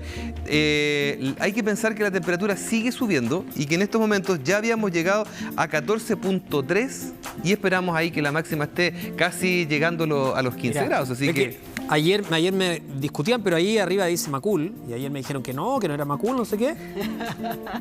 Solo estoy dando mi revancha. Sí, ¿qué dice ahí arriba? Macul. ¿Era lo correcto? Sí, correcto. ¿Era la misma cámara, la misma imagen? Yo sigo diciendo... Y Edu dice que esa piscina, que no sé qué. Sí, que yo sigo diciendo que la piscina que está ahí es la cárcel de mujeres. Es que está la intersección de las comunas. Es que esa esquina, justo todavía San Joaquín. Si no nos retan, si nos desconcentran. Vamos entonces a ver lo que tenemos ahora. Ya lo vimos en el satélite. Está completamente despejado. Desde Arica hasta Copiapó. Mira. Todo abierto el sol. Eso sí, en las tierras de la región de Atacama, las máximas va a ser cercano a los 16, 17 grados. Ahora, desde Valparaíso, las nubes de a poquitito van a ir aumentando. Todavía hay sectores con cielo despejado, pero al interior es mayoría esta condición nubosa y va a ir aumentando en el transcurso de la jornada. Ya desde las nubes aparecen ya en sectores del Maule por esta niebla, y fíjate las máximas que estamos dejando. Chillán, 6 grados, 7 a 8 probablemente, o 9 en Talca. O sea, es de verdad muy frío por producto de la niebla. Y luego una mañana también bastante gélida y con heladas. Y las precipitaciones entonces, que el paño año se va a extender desde la región de los ríos, ahí Valdivia, hasta sectores de Magallanes, entonces en esta jornada con precipitaciones con sistema frontal totalmente dentro de lo normal. Y veamos qué es lo que va a pasar en la región metropolitana, porque, bueno, ya se lo decía recién, la temperatura hasta el momento va en 14.3, así que vamos a estar cerca de los 15 grados con este cielo entre despejado, por momentos parciales, así que harto sol en todo caso. Y para mañana repetimos una jornada a cielo abierto, ocasionalmente parcial. Y lo que destacamos es lo que sucede ya a partir del día viernes, que se nubla, pero el nublado del día viernes es un nublado así como medio abochornado. Según yo, el viernes la temperatura era más alta, lo que tú habías dicho. Sí, pero la tenemos que ir ajustando. Esa es la idea de poder hacer el pronóstico todos los días. Si no, imagínate, tendría una vez a la semana. O sea, ¿para qué andamos con cosas? Está bien. Ya, concentrémonos en que el sábado llegó el frío antes de lo que pensábamos. pensábamos. Eso sí, las mañanas frías llegó antes, por eso, porque va a estar despejado el viernes. Y el sábado entonces tenemos las lluvias que van a extenderse hasta el domingo en la madrugada. Excelente. Muy bien, gracias. Agüita para chiquillos, que estén muy Gracias, bien, ¿vale? Y como todos los días, hago así y ahí debería estar el cuadrado de nuestro código QR. Señor director me dice, sí nomás, y ahí aparece. Pero bueno, abren las postulaciones, ahí ahí sí, pim, ahí está. Las postulaciones a la pensión garantizada universal, ¿sabían? Entonces, las preguntas se solucionan en este cuadradito acercando su celular con el código QR. ¿Quiénes son, Pati, los nuevos beneficiarios de esta llamada PGU? Durante todo este mes comenzaron a regir los requisitos permanentes de acceso a este aporte que es pagado mensualmente por el IPS. Así que si quieren saber si le corresponde, acerque su celular y en ese código QR va a encontrar toda la información que lo lleva a chbnoticias.cl.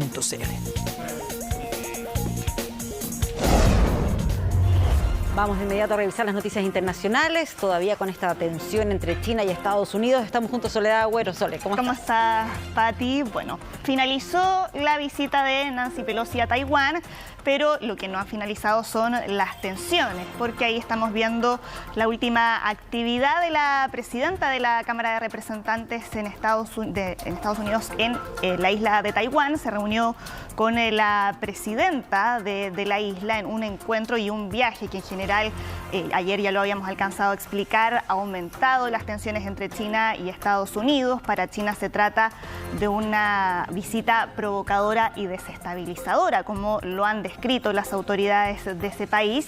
Y ahí vemos a Nancy Pelosi reunida con la presidenta Tsai Ing-wen en un encuentro en el cual Nancy Pelosi se refirió a Taiwán como un ejemplo para la región, marcó ahí el contraste, ¿no?, con China y ratificó el compromiso de Estados Unidos a la hora de respaldar a la isla. Sabemos que Estados Unidos es un aliado de Taiwán, aunque aquí ha mantenido este principio de ambigüedad estratégica, porque no reconoce la soberanía de Taiwán, reconoce la existencia de un gobierno chino, el gobierno de Pekín, pero al mismo tiempo es el principal proveedor de armas de Taiwán. Escuchemos qué fue lo que dijo Nancy Pelosi y después seguimos comentando.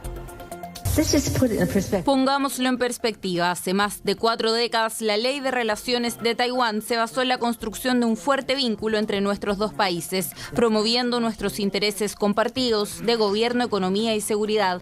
Nuestra solidaridad con ustedes es más importante que nunca, ya que defienden Taiwán y su libertad. Y en nuestra reunión bilateral discutimos oportunidades claves para profundizar nuestra asociación, defendiendo la democracia, los derechos humanos y el respeto. Claro, bueno, esto sigue generando reacciones. Yo les decía que las tensiones no han aflojado y aquí los invito a que revisemos el siguiente apoyo, porque mientras se estaba desarrollando esta reunión y después desde Taiwán denunciaron la incursión de 27 aviones militares de China en su zona de defensa aérea. Ya. Y eso te iba a preguntar, porque claro, esto ha provocado la molestia de China, han hecho un montón de advertencias, pero en términos prácticos, ¿en qué se tradujo esas amenazas de China? Claro, se tradujo en esto básicamente, en ejercicios militares, en distintas maniobras, pero ahí hay que estar atentos a lo que vaya a ocurrir mañana, porque habían anunciado que entre el jueves y el domingo van a realizar realizar ejercicios militares en torno a la isla.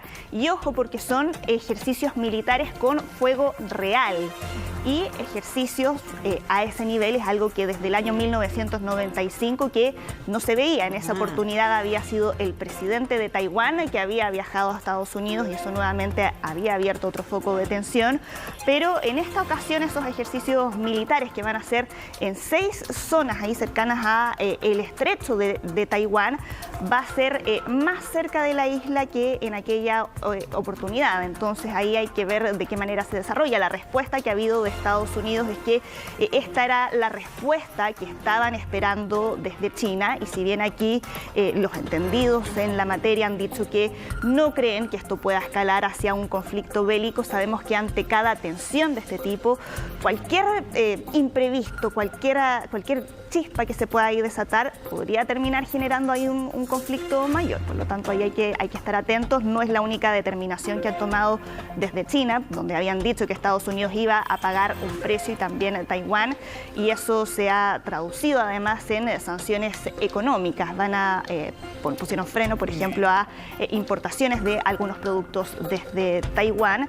Y mientras tanto, Nancy Pelosi continúa con su gira por Asia, pero ahora con Corea del Sur y Japón como las próximas paradas. Vamos a seguir atentos a ese tema, pero vamos a seguir avanzando. Vamos a irnos ahora hasta la región para ir a revisar lo que pasó en Bolivia, porque ahí vemos lo que ocurrió en la ciudad de La Paz, que fue escenario de enfrentamientos entre policías y la Asociación de Productores de Coca, quiero decir, entre grupos cocaleros.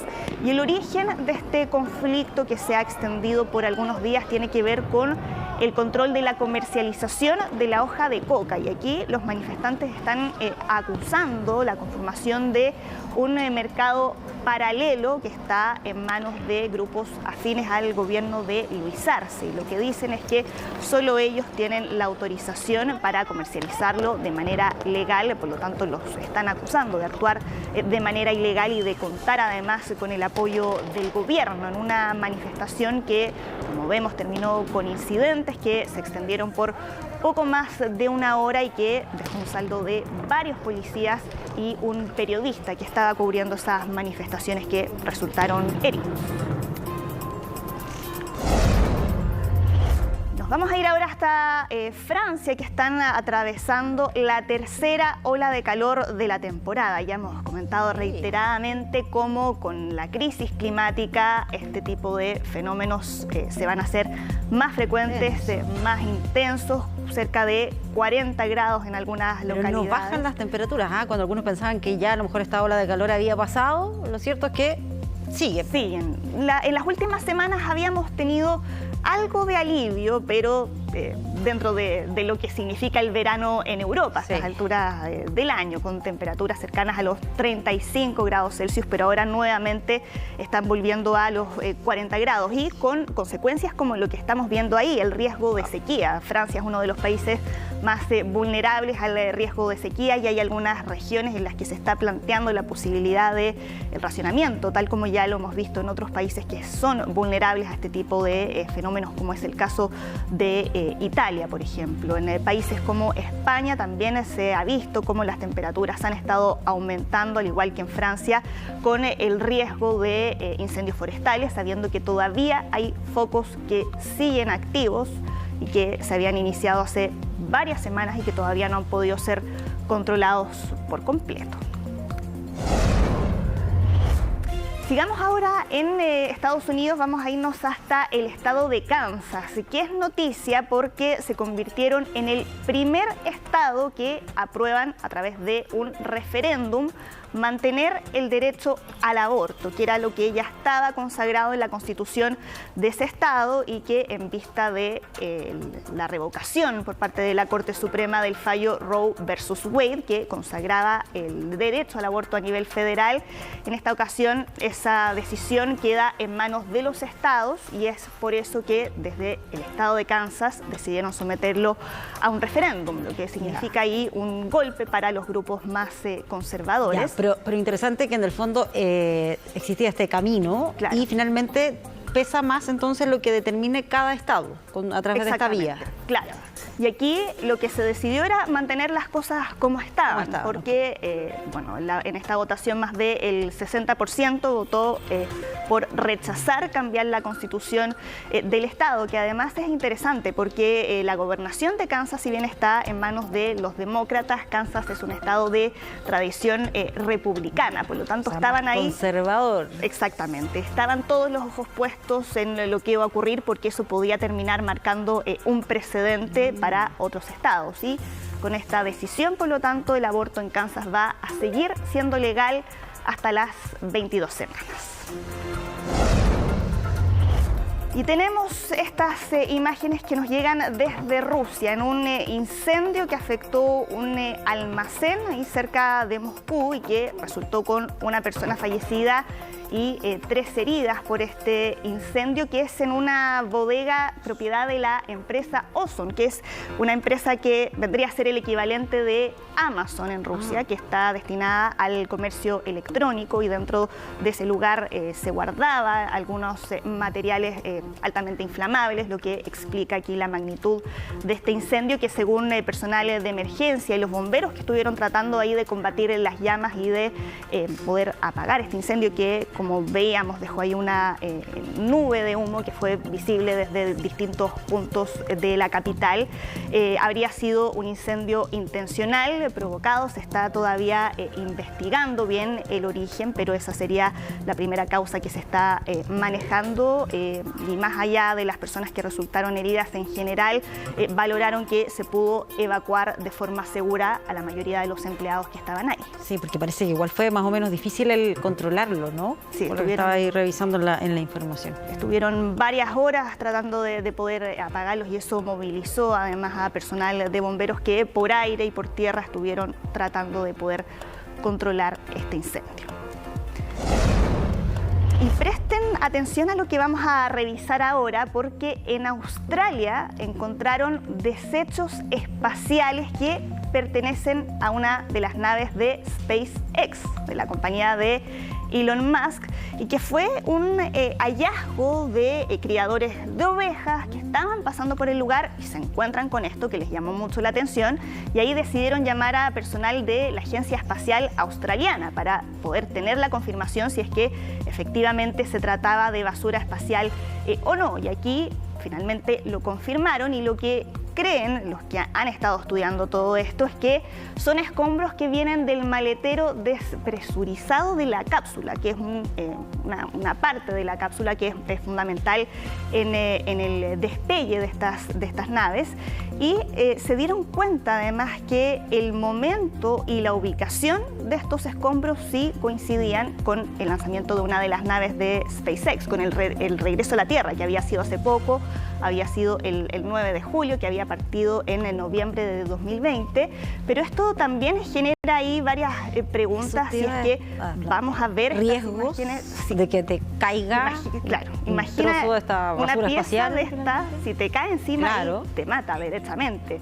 Sí. Ahora, lo que dicen es que la posibilidad de que eso ocurra es mínima, pero que en vista del aumento de la basura espacial, claro, ese es el punto, no solo el aumento de la basura espacial, a medida que hemos visto más lanzamientos, la posibilidad dentro de 10 años más, según los cálculos que hicieron en un estudio de una revista científica, dicen que podría llegar a un 10%. Claro, no es menor, o sea, con el tamaño ahí de lo que se ve y cómo debe caer a toda velocidad, entiendo que se genera harta preocupación por lo que puede ocurrir. Claro, aquí afortunadamente en el momento en que estos restos se impactan en la atmósfera, según han explicado, bajó la velocidad, y eso fue lo que hizo que no se generara, por ejemplo, un cráter gigante en el lugar. Pero es algo que todavía ahí están investigando, y todavía no hay tampoco ninguna respuesta o alguna reacción por parte de la compañía SpaceX. Y también llaman la atención las imágenes que vamos a revisar ahora y que muestran la salvada milagrosa de este paracaidista, de Kevin Phillip, que estaba realizando paracaidismo acrobático. Él iba a hacer un truco y en ese momento, cuando él siente una turbulencia, se enreda con la tela y con los cables del paracaídas, y eso hizo que la velocidad de la caída aumentara. Trató de sacar el paracaídas de emergencia, no lo logró, pero fue solo ese segundo fundamental en el cual él pudo finalmente de manera manual sacar el paracaídas de emergencia, y eso hizo que evitara... Muy cerca de ya llegar al suelo.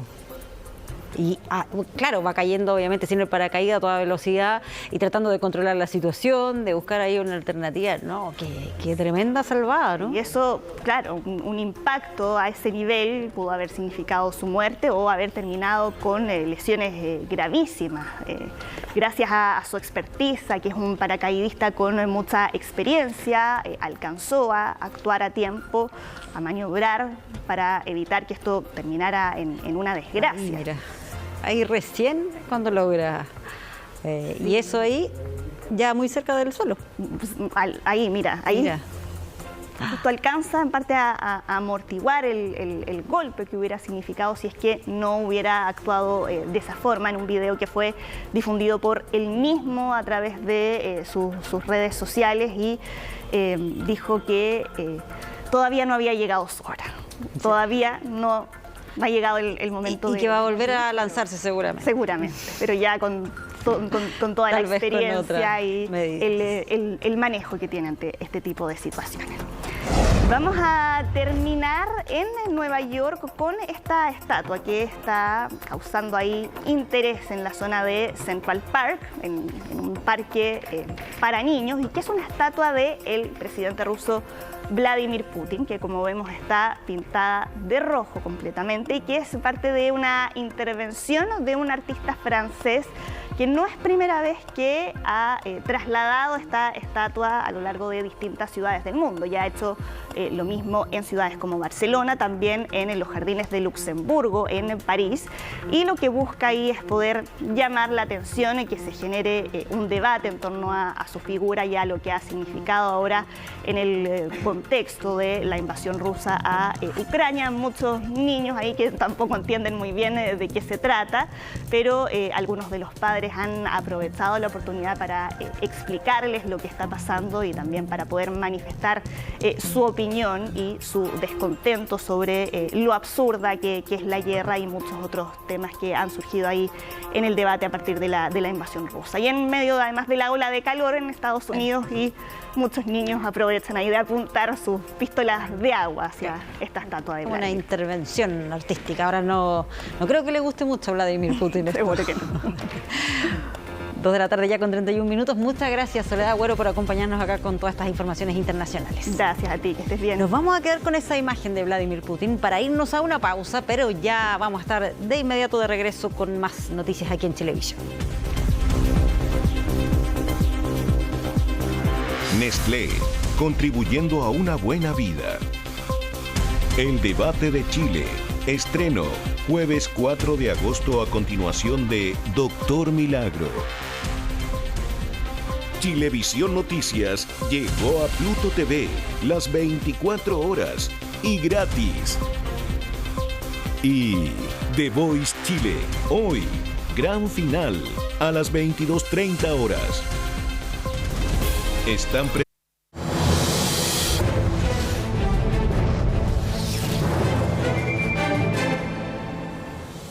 Estamos de regreso con más informaciones a un mes y un día del plebiscito del domingo 4 de septiembre para saber si es que las y los chilenos van a aprobar o rechazar el nuevo proyecto de constitución. Exacto. Y hoy, Pati, vamos a revisar este wall que va a aparecer porque se entregó el resultado de una nueva encuesta, la encuesta Criteria, con fecha de hoy, 3 de agosto de 2022, y la pregunta era, ¿usted qué votará en el plebiscito. Fíjate que el apruebo, la opción apruebo, subió 5 puntos porcentuales respecto a la medición anterior y alcanzó un 36%.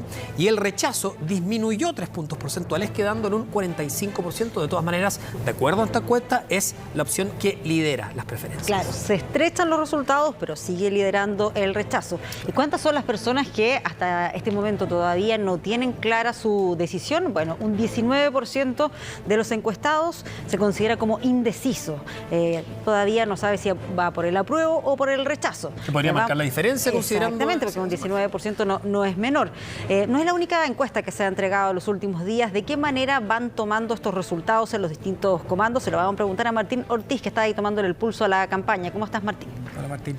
¿Cómo estás, Humberto, Pati? Muy buenas tardes. Y otro dato también importante de la encuesta Criteria: un 81% de las personas encuestadas votaría sí o sí en el plebiscito de salida del próximo 4 de septiembre. Un número bastante alto pensando en el 63% que se hacía la pregunta en septiembre del 2020. Y otro punto también bastante importante es que Criteria se hace mes a mes. Entonces todo el resultado que sale reflejado hoy es todo generalmente lo que pasó en julio, fin de la Convención Constitucional, el tema de los acuerdos que está pensando el gobierno, el del reformar la propuesta constitucional en caso que sea aprobada en el mes de septiembre. Pero tal cual como tú dijiste, Patricia, ambos comandos o ambos sectores, apruebo y rechazo, están en las calles en busca del voto de aquellos indecisos que en algunas encuestas marcan más, en otros menos, pero lo importante, valga la redundancia, es que es un grupo importante de personas que todavía no tienen decidido qué votar en el mes de septiembre. Y para eso, por ejemplo, el apruebo hoy se desplegó en el centro de Santiago, y no una vez, sino que 2 veces, incluso 3.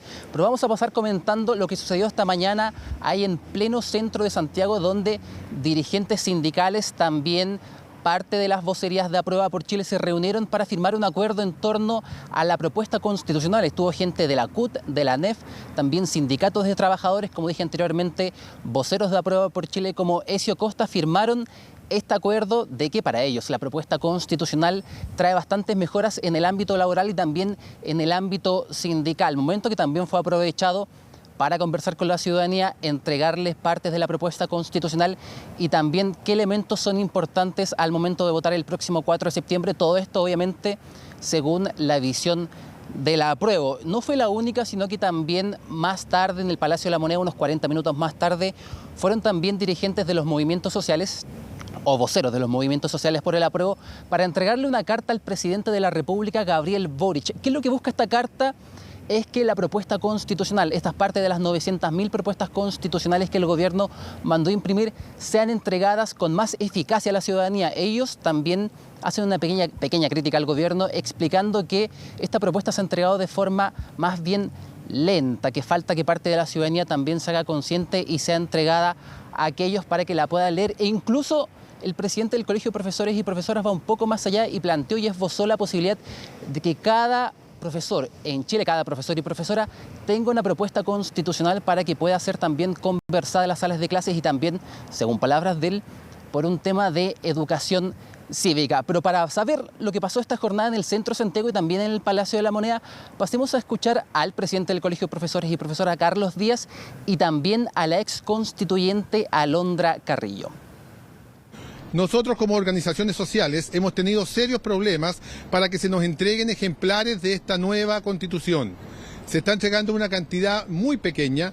Sabemos que Contraloría está poniendo serias trabas respecto de la entrega masiva de esta Constitución a las organizaciones sociales, y por ello es que nosotros hemos venido el día de hoy a pedir formalmente al presidente de la República que entregue esta Constitución a todos los habitantes de nuestro país. Lo que ha ocurrido es que luego de un año de trabajo hemos podido presentar el texto constitucional a la ciudadanía. El deseo de leer, el deseo de informarse directamente, el deseo de participar de este proceso inédito en la historia democrática de nuestro país es visible y es palpable. Y es evidente que desde que está a disposición el texto efectivo se han podido desmentir las falsedades que han sido ampliamente difundidas y las personas han podido tener la oportunidad de interiorizarse en la propuesta constitucional y ver por sus propios ojos cómo esta propuesta mejora las condiciones de vida de la población en este país. Bueno, ahí estaban partes de las declaraciones de la ex constituyente Carrillo y también del presidente del Colegio de Profesores y Profesoras. Eso es lo que pasaba en un lado por el apruebo durante esta mañana, que sigue desplegado en parte de los 17 comandos que conforman aquella opción. ¿Qué es lo que pasa en el rechazo? Donde son 21 comandos y donde la generalidad o el grupo más fuerte está en la franja ciudadana por el rechazo. Ellos se reunieron esta mañana a las afueras del Hospital del Salvador para presentar lo que denominaron el semáforo constitucional de los derechos de la salud. ¿Qué es esto? En palabras simples, es un semáforo, obviamente, que emula los colores de aquel artefacto en el cual se presenta la propuesta constitucional en temas de salud. ¿Qué es lo que hace?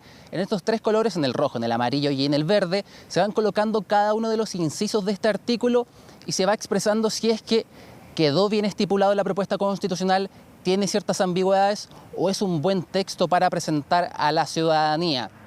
Hay muchos artículos, de hecho son casi 12 artículos de la propuesta constitucional en el artículo 44, el que hace referencia a salud, los que son expuestos por este semáforo, en donde parte de las vocerías de la franja ciudadana por el rechazo y también voceros expertos en temas de salud se refirieron a este tema, plantearon la idea de cómo había quedado la propuesta constitucional en torno a esta materia y también le hicieron un llamado a las personas a informarse sobre la propuesta, sobre todo también en este tema, a informarse en cómo quedó la propuesta de salud y también con una invitación a que entren a la página web donde se está viendo este semáforo, porque habían ciertas dudas de cómo la ciudadanía iba a poder conocer el contenido de lo que ellos proponen o el contenido de las observaciones que ellos hicieron en torno a esta materia tan importante para nuestro país, que es la salud. Pero también se refirieron a encuestas. Ellos, claro, reciben un poco lo que pasó con Criteria, con este estrechamiento entre el apruebo y el rechazo, pero también son conscientes que la distancia todavía es alta. De hecho, CADEM hace un par de días atrás también demostró que el apruebo y el rechazo tienen cierta ventaja todavía, o hay cierta diferencia entre ambas opciones cuando queda casi un mes para la elección del próximo 4 de septiembre. Pero para conocer más declaraciones en torno a esto y también en torno a la presentación de este semáforo de los derechos de salud, pasemos a escuchar a Claudio Salinas, que es el vocero de la Casa Ciudadana por el Rechazo, y también a Victoria Bumón, que ella es la vocera de Salud Libre. El rechazo está 10 puntos por sobre el apruebo, llevamos más de varios meses por sobre ello en la encuesta, por tanto nosotros creemos que la principal encuesta, que es el 4 de septiembre, la vamos a ganar, y la vamos a ganar porque aquí hay más mística, la vamos a ganar porque acá está representado el alma y el corazón de todos los chilenos que quieren cambios legítimos, y está perfecto que los quieran, nosotros los estamos apoyando y los vamos a impulsar, pero no quieren los cambios que está presentando esta propuesta de texto, que no nos representa a todos los chilenos, que nos divide, que crea mayor y les da más poder a los políticos. Nosotros creemos fundamentalmente que la fuerza del rechazo está en la ciudadanía y vamos a ganar esta próxima elección este próximo domingo 4 de septiembre. Estamos invitando a las personas a tomarse su tiempo, parar, leer y después de leer preguntarse, ¿es el sistema de salud que realmente nos han prometido? Si tú lees la Constitución vas a rechazar. Nuestro mensaje es, lea cada una de las partes del sistema de salud y se va a encontrar, por ejemplo, con sorpresas desagradables para los ciudadanos. Bueno, ahí estaban las declaraciones por parte de la Franja Ciudadana por el Rechazo, pero también recordar que en 2 días más comienza la franja televisiva, que va a estar durante 28 días en 2 bloques, a las 12:45 y a las 20:45. Y como un dato, el otro día se sorteó quién iba a iniciar esta franja televisiva y comienza el apruebo, después obviamente viene el rechazo y en los días posteriores esto se va a ir intercalando para una y otra opción. Queda un mes, un poquito más, un mes y un par de días, y la batalla por conseguir aquellos votos de los indecisos está en las calles, está en la franja televisiva, pero lo más importante es que el 4 de septiembre todos vayamos a votar. Así es, y seguramente se va a ir colocando más intensa la campaña de cara a ese 4 de septiembre. Muchas gracias, Martín, por esta información. Muy buenas tardes. Chao, Martín. 2 cosas importantes, cortitas. El jueves, mañana, arranca un nuevo programa dedicado precisamente a esto en nuestro canal. En la noche, en horario estelar, después del Doctor Milagro. Abordando el contenido, debatiendo para poder informarse bien de cara al 4 de septiembre. Con expertos, que es importante. Y lo otro es que el 4 de septiembre también vamos a tener una programación completísima en el canal. Por supuesto. Todos en la calle, por supuesto, siguiendo todas las alternativas de esto. Ya, cambiemos de tema. Las declaraciones del ministro de Economía, que dijo, recordemos, que la inflación trae costos, pero también beneficios a las pymes, generaron gran polémica. Claro, representantes de las empresas lo acusaron de desconexión de la realidad y el ministro tuvo que salir a explicar sus dichos.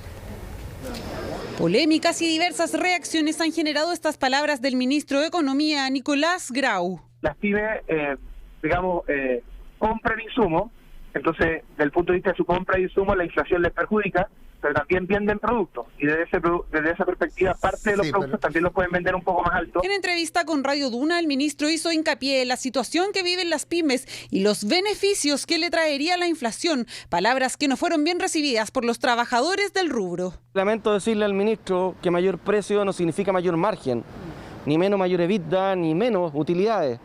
Lamento decirle que un reajuste de precios no necesariamente va a hacer que las pymes ganen más plata. Pero lo que quiero decir es que las pymes, a diferencia de las personas, la inflación le trae costos y beneficios, ¿no es cierto? En cambio, desde el punto de vista de los consumidores, son principalmente costos. El ministro de Hacienda, Mario Marcel, se refirió de forma escueta a la polémica, argumentando que no conocía el contexto completo. Yo no voy a comentar una cuña de otra autoridad. Tampoco voy a hacer un análisis en estos momentos. Para los economistas, las palabras de Grau no fueron las correctas, pensando en que si una pyme compra un producto desde el exterior, acá debe subir su precio para obtener ganancias, pero esa ganancia significa un incremento al IPC, por ende a largo plazo no habría un mayor beneficio. La inflación nunca va a ser un beneficio, ni para los consumidores, ni para los productores. Es por eso que buscamos tener inflaciones bajas y controladas. En rigor lo que le está planteando, perjudiquemos a los consumidores y beneficiamos a los MIPYME. Con una inflación que solo en lo que va del año supera el 7%. Por eso los pequeños y medianos empresarios ven muy poco margen de ganancia. Lamentablemente, las palabras del ministro Grau representan la desconexión en general de economía y del gobierno con las pymes y con los emprendedores. Otro tema que ha dado que hablar es si las ayudas estatales podrían generar algún impacto negativo en la economía. Todas estas ayudas significan gasto, ¿ya? Y mayor gasto público significa mayor dinero disponible para las personas. Ese mayor dinero disponible para las personas se lleva a gasto y ese gasto finalmente puede llevar a inflación. Pero se habla de que sería marginal. Quien también se refirió a este tema desde el Congreso fue el ministro de Hacienda, a quien lo recibieron de una manera muy particular. Yo le compré esta rosa a la misma persona que se la compró usted. Y él me dijo que en esta boleta estaba incluido el impuesto suyo y el mío. Con rosa en mano se refirió a la inflación que podrían generar algunos bonos, comparándolo con beneficios anteriores. En el caso del bono de invierno, 2%, ¿cierto?, de lo que fueron los retiros de fondos, lo que fueron el IFE universal. O sea, la escala no tiene ninguna relación. Una cifra, dicen, menor, que aparentemente poco afectaría a la economía, pero que no deja de preocupar, considerando que estamos en tiempos difíciles. Nos vamos a las fiestas patrias. 22.000 pesos es el monto del aguinaldo de fiestas patrias para los pensionados. Pero tanto para ellos como para los trabajadores que reciben este beneficio, este año va a ser distinto. Sí, y es que la inflación va a marcar las compras dieceteras. ¿Para qué alcanza este aguinaldo? Lo vemos a continuación. Siempre es una gran celebración. Carmen ya piensa qué hará para el 18 de septiembre, pero la idea de grandes asados, terremotos y fondas ya no está en su cabeza. Siempre compramos carne para hacer un asadito, pero ahora no sé qué vamos a hacer, pues. Parece que vamos a tirar puro pollo nomás a la parrilla y nada más. Claro, y sale más a cuenta, pues. Las empanadas me las regala mi hijo. Así que por lo menos economizo ahí. Carmen es una de las 2,5 millones de personas pensionadas que recibirán el aguinaldo de fiestas patrias, el que se entregará a partir del 1 de septiembre de manera automática, con un monto de 21.882 pesos, al que se le deben sumar 11.226 por carga familiar acreditada. Y se va a pagar junto con la pensión y antes de fiestas patrias, así que las personas no tienen que realizar ningún trámite adicional. Un bono bienvenido por sus beneficiarios, pero en medio de la crisis inflacionaria que atraviesa el país, surgen las inquietudes y las planificaciones. Ya, un asadito sí, ya, pero creo que debería ser mucho más. Ya la gente ya poco ya tiene plata para comprar comida, ya pues la gente se está preocupando de pagar sus cuentas. Preocupación y prioridad de muchos chilenos, por eso no sería extraño que muchos usen este beneficio para algo distinto a las celebraciones patrias. Por lo general es sabido que el chileno tiende a racionalizar muchísimo más el consumo en minutos de estrechez económica, razón por la cual no nos debería extrañar que un porcentaje alto de los bonos o aguinaldos que reciban para estas festividades también lo destinen para ordenar sus deudas. Pero otros sí están interesados en hacer un almuerzo 18ero con el bono del Estado. Y ahí parte la duda. ¿Qué alcanza con estos 22.000 pesos? Las ensaladas siempre son accesibles. Que es lo más barato en las verduras, por ejemplo, la lechuga, el cilantro, el tomate es como un precio estable. En esta verdulería en Pedro Aguirre Cerda calculamos el precio para un almuerzo. 1 kilo de tomate, una cebolla, cilantro y una lechuga costarían 3.500 pesos. También venden carbón a 2.200 pesos la bolsa, necesario para el almuerzo que nos lleva al siguiente alimento, uno que ha ido aumentando en su valor, la carne. ¿Qué es lo más económico para hacer un asado con el aguinaldo? Bueno, acá está el asado carnicero, la tapa barriga, 6.998. Para 4 personas, una cosa así ya más, pero ya más no.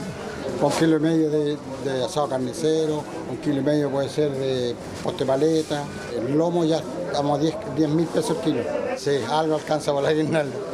Ojalá que alcancemos para hacer un vasito de chicha también. Un vasito, es algo que tampoco falta en el 18. Las mesas de los chilenos acompañadas de una botella de vino y de los clásicos terremotos.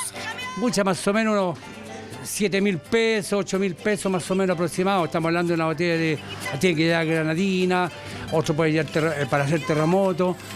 El mismo vino también que tengo a 3.000, 3.500, más o menos esos son los precios que están. El helado, no sé a qué precio llegar el helado este año porque todo ha subido todo. Es verdad, hay precios que aún no se pueden calcular, ya que varían dependiendo de la temporada, sobre todo cuando son productos cuya demanda sube en fiestas patrias, por lo que también sube su precio. Así que sumemos. Actualmente con 22.000 pesos, estimando que el kilo de carne costaría 7.000, el carbón 2.200, la ensalada 4.000, más el acompañamiento y el vino con terremoto 10, podría alcanzar justo. Regresamos con más informaciones y vamos a retomar de inmediato el contacto con Guillermo San Martín, que nos va a contar qué es lo que está ocurriendo con este proyecto de ley, conocido como Chao DICOM, avanza en el Congreso, Guillermo. Hola. Bueno, se esperaba esta resolución, puesto de que se había postergado acá en la sala de la Cámara de Diputadas y Diputados qué es lo que iba a ocurrir con este proyecto que busca eliminar las deudas de hasta 2,5 millones de pesos, pero del registro. No es que esta deuda ya se pueda dejar sin pagar, sino que del registro que existe para poder postular a distintos créditos, y esto establece un tope de hasta 2,5 millones de pesos y que esta deuda se haya contraído entre octubre del año 2019 hasta abril del presente año, y en ese margen es que entonces se puede establecer esta solicitud que se elimine de los antecedentes como una forma de poder establecer una mejor reactivación económica para pequeñas y medianas empresas o personas naturales que quieran instalar algún tipo de negocio. Y esta medida finalmente durante la presente jornada fue aprobada por una amplia mayoría en su primer trámite en la sala de la Cámara de Diputadas y Diputados, y ahora queda disponible para que pueda continuar su trámite en el Senado, obviamente con la expectativa de que esto sea en el corto plazo para poder apoyar a quienes más sufrieron a propósito de la pandemia con posterioridad al estallido social. Los invito a revisar algunas declaraciones de parlamentarios que precisamente votaron a favor de esta iniciativa por el carácter que tiene desde el punto de vista de la reactivación económica.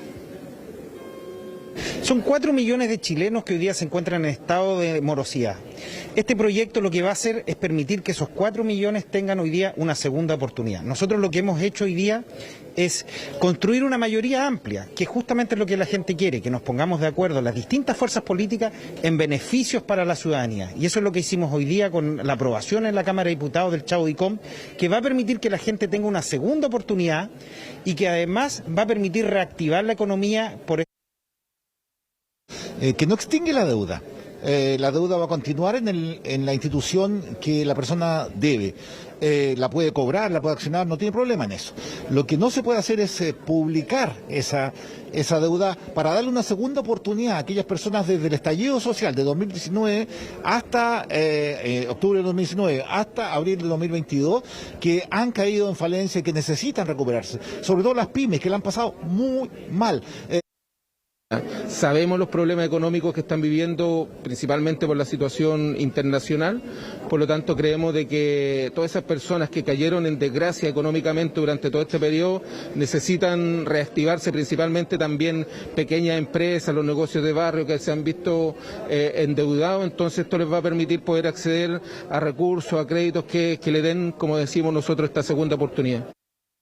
Claro, si esos datos fueran públicos, Claro. Estuvieran abiertos, digamos, hay muchas personas, sobre todo las pymes, como decían, que no podrían acceder a créditos para poder levantarse, que es lo que se busca después de esta ley. Sí, solo un punto importante lo que decía Guillermo, no es que se borre la deuda. Claro, la deuda Borra de los sigue en la casa antecedentes. comercial donde está la Exactamente. deuda, ¿no? Claro. Guillermo, pasemos a otro tema. Te queríamos preguntar por el proyecto de ley del feriado para las fiestas patrias. ¿En qué está ese asunto?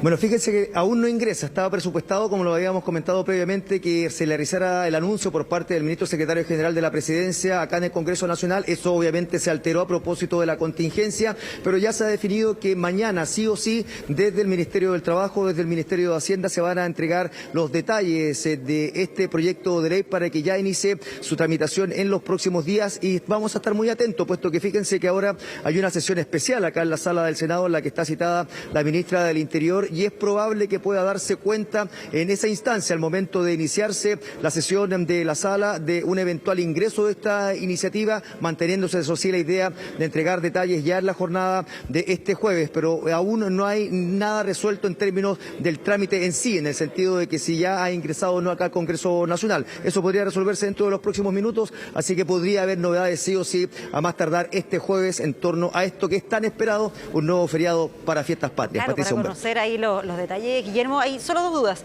Esto no ingresa hasta ahora por la situación del ministro Jackson, estas declaraciones, la polémica que se generó y que comentábamos al inicio.